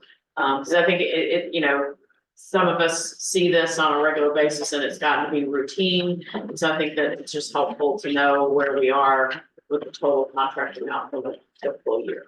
So initially, when we awarded the contracts at the beginning of it for October 1, which is the contract period for Equus for workforce system services, is October 1 through September 30th.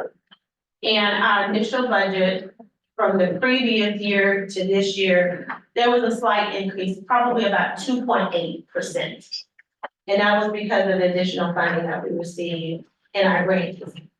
So this is money after we've gone through the first quarter, and we kind of see where we are. This is additional dollars that are available to allocate based upon the actual receipt of the grants that we've received. So we go back and we scrub and make sure we know where we are. We can't just sit on money. We have to put this money out to be served to the community. Because it expires and that's what we're supposed to do, go do good in our community. So this is the money that is available to keep those services going. That. This is kind of a dumb question, but it looks like in the Equus allocation, the proposed amendment, we're talking about $5.3 million plus addition. If we didn't deploy that Equus, where would those dollars go? Those dollars would go to, we have, like you look in the one I'm talking about, the next one. What you said, 5 million. 19. Thank you, I have two extras. The aggregated amount of the two proposed amendments. It would go, for youth services, we have two contractors. We have Equus and we have Dallas College. Dallas College is good with the funding right down there, so the money is going to Equus. If it did not go to Equus, we would have to initiate a procurement and solicit additional services to allocate that money to someone different. Because those activities have to be procured. All right, any other questions or comments? I think, we got, Got a few more? I just have one question and I'm still learning after being on the board for a long period of time. So Equus, Dallas College, Chapter Group, historically been funded. When we say procurement services, is there an opportunity where we even go out on a year-to-year basis to try to find new opportunities to keep the budget fresh around innovation and how we're serving clients, or is it just kind of, these are the staples all the time? I know they could be the staples, but obviously see new stuff coming in. We do have opportunities to see new stuff come in, and it's not every year. But we have done it in between the years to build capacity as well. If we got more funding and we seen that we needed to build capacity and we didn't have enough, and there had been a plan, and we evaluated that situation and come to the board and ask for permission to move forward with procurement, we will do that. But yes, it's an opportunity if we see fit that our existing contractors are not doing the job. I would say it's more than, I think what you're saying is not our existing contractors doing a good job. It is about, are we raising the bar? Are we continuing to understand, are there other places where we could get better? And is this a rinse and repeat of these vendors or these approaches? And are we broadly thinking about what other things, what other places? It's almost like they're expecting these funds. Feels that way. Feels like they're expecting these funds, and what are we doing to challenge where they go? The status quo. Yeah, status quo. I think. I didn't mean to speak for you, but No. I mean, there's something like, I'm like, with Dr. Lonnie and things. Dallas College is huge, so there's always innovation happening within the system, right? And so for those that are just direct service programs, well, I mean, we can scale up, but I just think, like, rinse and repeat. I mean, it's not that, it's just like, I just feel like we just are doing the same thing, and we don't actually hear about new things that we're out there and about. Well, we discovered this type, we want to bring it to the board to chew on, we may or may not do it, but we have a conversation like that at some point in time would be great, so that we can all learn about what's out going on in the city as well. I agree, and we are collaborating with different individuals, and the funding may not go to those individuals, but we're utilizing the funding through our existing contractors to help partner and do certain services. For example, I'll give you an example. If we're partnering with, another organization and they also do training, we may pick up the training cost for that individual, and the other entity may pick up something else. So we'll save we're breading funding is what we're doing. And we're saving the cost of training for another vendor to do something else where we have that money to specifically do it in training. That we don't have that flexibility to flip and flop with what activity we might be able to do. So although it's Equus, it's Workforce Solutions Greater Dallas, we're maximizing the dollars with supplementing costs with partnering with other entities so they can do the other things that we're not able to do with our funding. Our funding is very, very restricted. Yeah, I think that, thank you for that explanation. And Michelle and Betsy, I think to me, that's a strategic question that should be part of our strategic planning. If innovation and outreach, as Rebecca is leading, are a key part of our drivers, then we need to embed that. Yeah. I mean, I do know we procure for our major, whether it's the workforce provider or child vendor, every certain period of years. But if there is underneath that more opportunities to seek out and bring in new innovation, how do we create a mechanism for that so that helps guide the work of the organization? Yes, I agree. Well, recognizing we're running a bit long today, I'd like to see if we can get to making some decisions on some of these actions. So, I think what we have on the table is for the board to authorize this contract amendment to Equus Workforce Systems Operations for both of these items for operations contract and youth system contract. So do I have a motion to approve this recommendation? Make a motion to approve. Bessie, do we have a second? I'll second. Thank you. All those in favor? Please say aye. Opposed? All right. Thank you. I know we're having a pretty robust discussion today about some of these items, and I'm glad that we're doing it. We've got a couple more, so hopefully the board can stick with us to get through those. And then we've got some discussion items following this. So, Mitra, if you would just go through the other. Okay, so the next big one is childcare group with childcare services. Again, all of these funds, $26 million is going to the care of eligible children. It is not any operational costs associated with this. Childcare group already has the operational costs to make sure these activities are provided. So with the 26 million, it is definitely going to the care of children. And our target right now is 15,945,000 children, average number of children in care per day.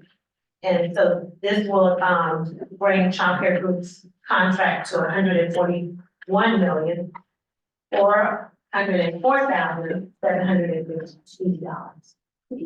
For people who may not know, the subsidy assistance program is essentially financial aid for childcare. So this is going to kids and families, not childcare. Thanks for that clarification. We have a motion to approve this amendment. Thank you, Susan. Do I have a second? Second. Thank you. All those in favor, please say aye. Aye. One opposed? Thank you. Sorry. The next item is the child care local match partnership. We brought most of them to you in September and October of last year. We had the addition of Irving and Richardson ISD added on. So that is just letting you know that we were fully secured. We secured our match amount with an overflow that will help other partners in the state of Texas, meet their match. So that is that, for local match. No other issues besides adding urban acres. We're doing these as two separate motions, is that right? That's right. Because I know we'll have some abstentions, so, I'll make a motion. thank you. Thanks, Bill. Second. Thank you. All the, any abstentions, please first. It's going to childcare. All right, we've got some abstentions. All those in favor, please say aye. Aye. Opposed? Okay, and then, One more action, and that's with adult education and literacy. We just recently, in December, submitted a proposal to, secure these funds. We're waiting for, a response from the Texas Workforce Commission. We actually had to compete for these, dollars. It's about, $8 million that we're competing for to cover services in Dallas County. We have not heard word yet. This is the last contract year with the grant that we currently have. We've been operating services for the last 9 years. We are currently providing services in 55 different locations throughout 15 cities in Dallas County. With these dollars, we're awarding additional funding to our consortium partners to help improve services to customers that are receiving high school equivalency and ESL services. The integrated education and training opportunities are specifically targeting healthcare, IT, and construction and logistics areas. We're providing intensive services, creating pathways for individuals degree in their native country. And we're trying to increase the measurable skills gained. And the partners that are listed below are in a consortium that we've been in for the past 9 years with the original grant that we submitted 9 years ago. So within the rims of what we have and the perimeter that we have, we're asking for additional funding for those vendors to maximize services to individuals that are seeking high school equivalency and ESL services. all right. So do we have anybody who wants to make a motion for authorization for ESL consortium? So moved. Thank you. Second. Second motion. Thank you. Any abstentions? All those in favor, please say aye. All right. No more action items. The only last thing, the one last thing that I have is about the Workforce Solutions Greater Dallas Child Care Advisory Council. This is activity that is required based upon Texas Workforce Commission's guidance and House Bill 691. We have created an advisory council that consists of licensed childcare facilities, licensed home providers, families, and parents.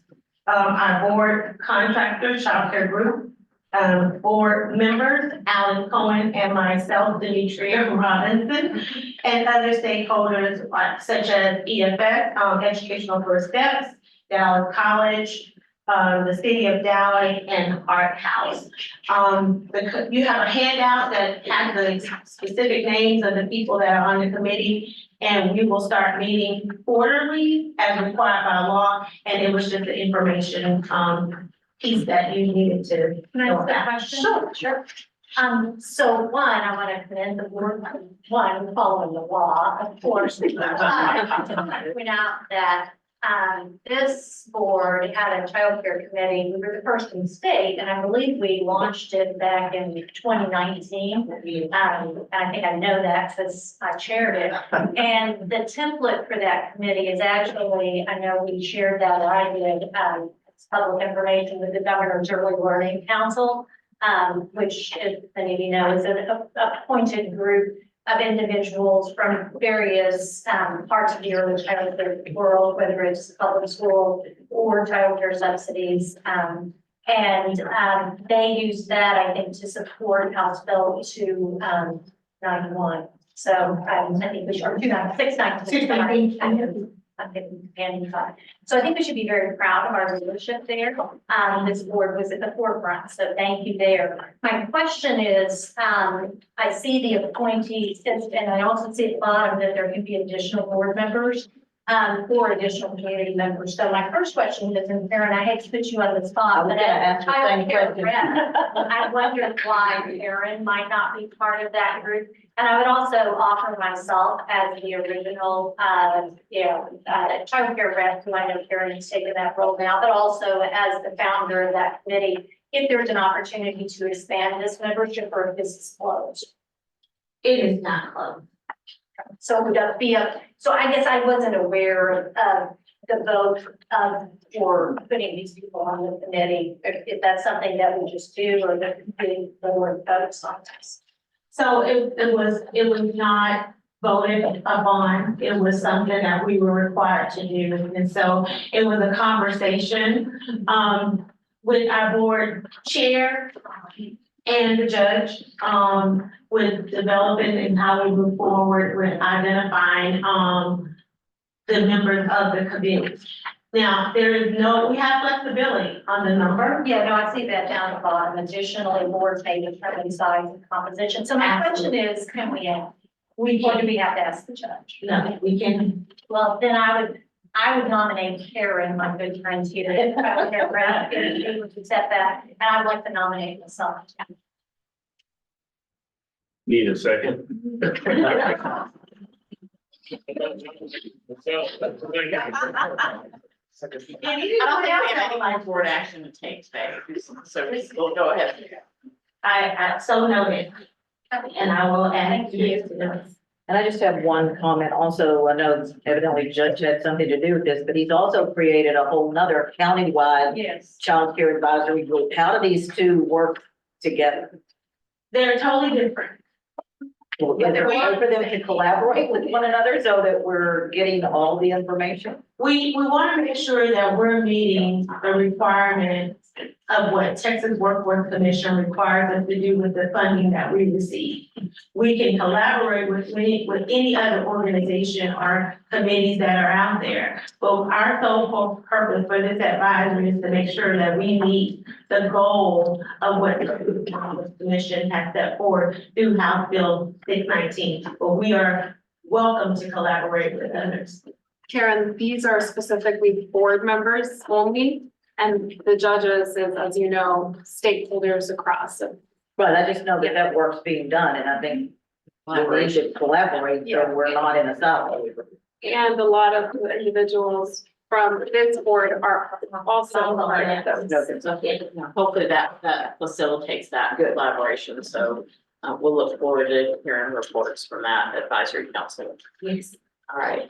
That's all I have today. Thank you. Thank you. All right, we still have a couple of discussion items on procurement, permits and oversight. Maybe look at it go fast. Okay, I'll go real fast. If you look at page 22 of the board packet, I'm covering one policy. A policy is for support services. For the new board members, support services allows participation in workforce innovation and opportunity act programs. So we can pay for transportation, childcare, housing assistance, needs related payments and other costs. The needs related payments are stipends given to participants while they're enrolled in training. So the current policy itself has no limit as far as time. So what we're recommending is limiting the time that people can receive this stipend to 6 months. And this would impact our program by serving more individuals. So that's the main concept of the policy. And I can take any questions that you have. Anybody have any questions or comments? So I was a bit off. We do have one more, we need to approve, right? This authorization also. Yes, yes. I need a motion for board authorization to approve the policies I just presented.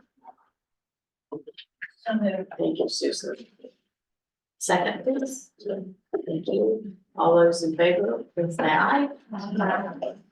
Anyone opposed? Thank you very much. Sure, and also on page 22, there's a procurement advisory schedule. Just to highlight some returns coming up. Management of chapter services comes up this year. We're in the process of pulling that together and we plan to release it this spring. Just so you know, strategic planning, we're not really quite sure when that's going to be released. We're doing parking and banking. We should on there. And just a small procurement is vendor services, and that's for our workforce centers. We also make available any additional procurements based on available funds. And that's just purely for information. No action will take. All right. All right, thank you. Good job.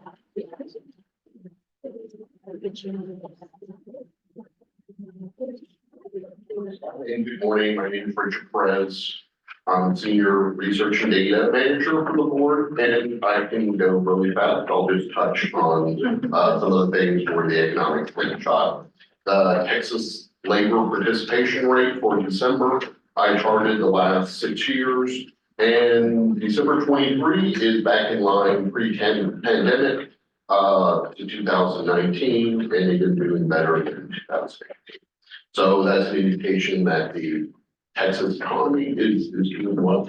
I'm gonna jump down to the work in Texas job openings, and work in Texas is the Texas job matching system.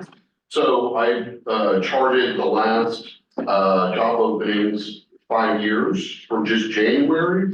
And January is a little softer than the previous years, but I think it is still a strong number with 9,862 job openings. And just for an idea of what those openings are, on the chart that's right next to it, I put the top 10 openings for January 24. And then just to touch on the last report on here, Placer AI reports for return to office.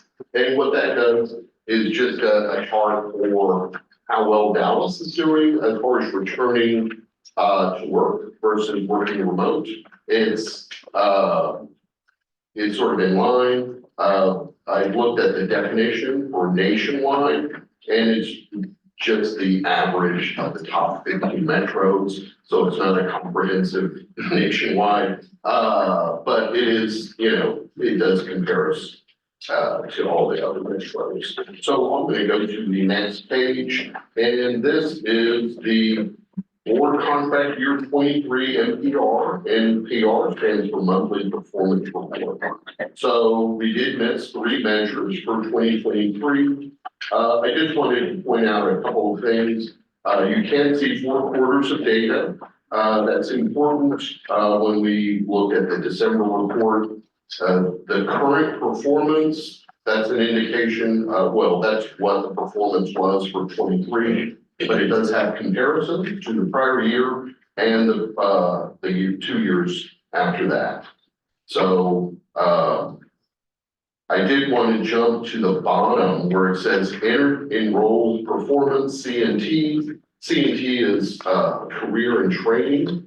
So that's almost all of the workforce system participants. And if you look where it says year-to-date numerator and denominator, that's 11,505 over 17,088. So for board contract year 23, 11,505 people found employment in the workforce system. So I think that's a good number. And if you look at the previous year and 2 years prior, you can show that it does have improvement. So I just wanted to point out some of the logistics of the NPR report. I think the state is working on redesigning this, but they're just not there yet. It'll probably be Tableau based, but, they're still working on it. So the next page, that's just, is page 2 of the performance and claimant reemployment within 10 weeks. We didn't meet that measure. All the other big metro areas in the state, San Antonio, Austin, Houston also didn't do well. And I'm gonna go to the next page. This shows all of the 28 workforce boards' performance. It's good that we benchmark ourselves against our different boards throughout the state. And you can see, how we compare. So the next page is the December NPR.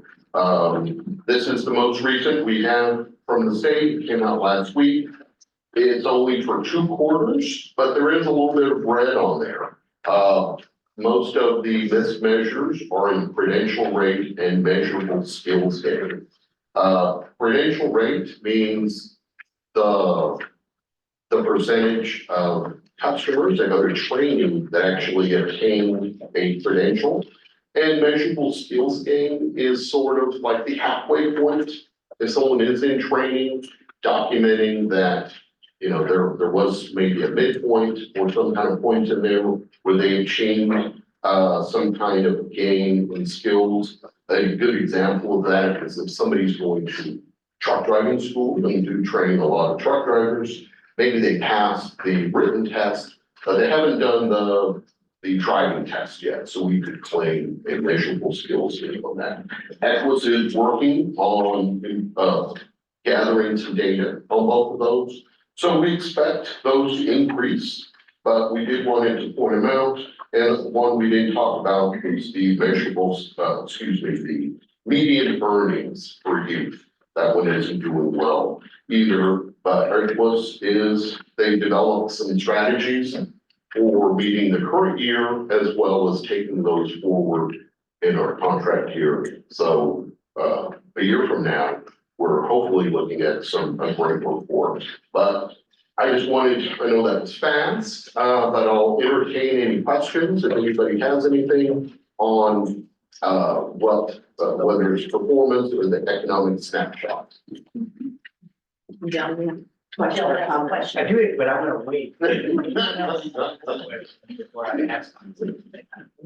Ken, you got a question? I definitely have lots of questions, but I'm not gonna belabor. So it's not a question, it's a request. Okay. We get this report and best we can see, we can go back 2 years to try to determine 2 years versus today. Yeah. I would love to see a little bit bigger snapshot from a longitudinal standpoint. And perhaps a way to frame this, to Jason's question a little earlier, is we've been doing work with Equus for quite some time. We've been tracking these measurements for quite some time. It would help me, perhaps it would help other board members to get a significantly more longitudinal look at progress towards goals. And ideally, this, I don't think it'd be difficult to do, but I'm not you, so I won't say that. It'd be nice to see it row by row. I don't know if you visualize it that way, perhaps you just do some line charts and let us see that. I know that there are times when we ask for data, and I know sometimes it'd be tough to, but next year, when we go to vote on Equus contracts and the board, I don't think I'm gonna be able to continue to vote on that in the affirmative unless I have those data, just from a fiduciary responsibilities. Absolutely. I'd love to be able to see it, and until that point, I know heading into the next budget season, and any contract amendment that we're making with Equus, I'll have to vote no on that, until I'm able to see those data. So, how far back were you thinking? Maybe 4 years or? What's the procurement time? Well, 4 years. Right, it's 4 years, so we're in the 3rd year of the. Yeah, It would be great. And now, we'll say this before even getting into it, the state does sort of pivot on some of the performance measures. I think for the most part, they are similar, but they sort of do things differently. And I do want to use the state's data so that it's official, but I think I can do that. It'd be helpful for me, and I just want to remember, but No, I understand, and that is great. I mean, that's, you guys are the dream team, you know, you help us, guide us on policy and where we need to go. So we definitely want your input on that kind of thing. So is it the year-end report of each of those years? Yes. So we can do the comparison? Thank you. It needs to go back before the pandemic on just about everything. Because the pandemic was such an aberration that, going back just to Yeah. 2001. Like a little star that says, oh. Question. So where there are reds on here, is it Equus submit a plan for movement?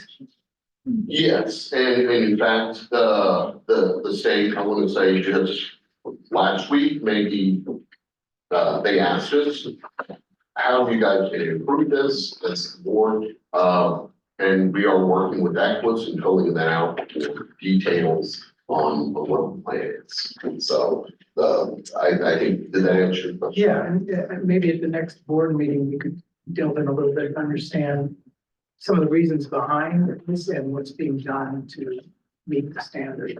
Yeah. Can you?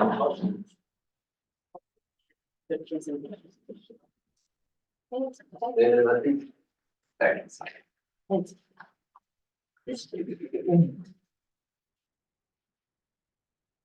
Good morning, I'm Becky Manette, the quality manager and equal opportunity officer for the board. Just gonna give a very brief update on our external monitoring. If you look on page 33 of the packet, we've got 3 reviews and we have an external monitor, Christine Zennon and Associates, who now does the program and the fiscal monitoring of all of our contractors and programs within those contractors.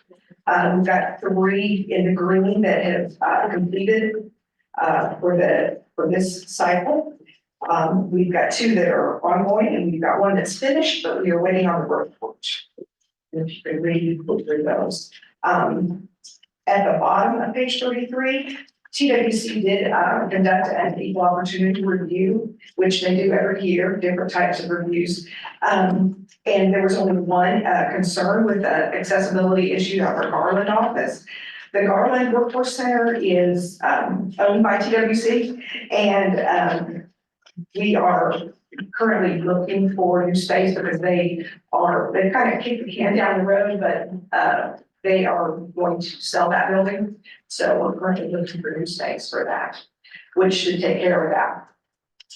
The TWC audit resolution team has been working with us, has concluded the reviews of the SNAP and TANF, which is the food stamp and choices TANF programs. And all has stated that corrective action taken by us has resolved all of any previous findings. So that's great news. And one other thing, Workforce Dallas has received notice that the technical assistance plan was lifted for the adult education and literacy grant. Actually, I didn't have to wait. Any questions or comments for that? Thank you. All right, thank you so much. If we have anything for closed meeting, so any other discussion we need to take up for the board? If not, I am going to adjourn this meeting, thanking everybody for their time and active engagement. Again, welcoming our new members. So we are adjourned.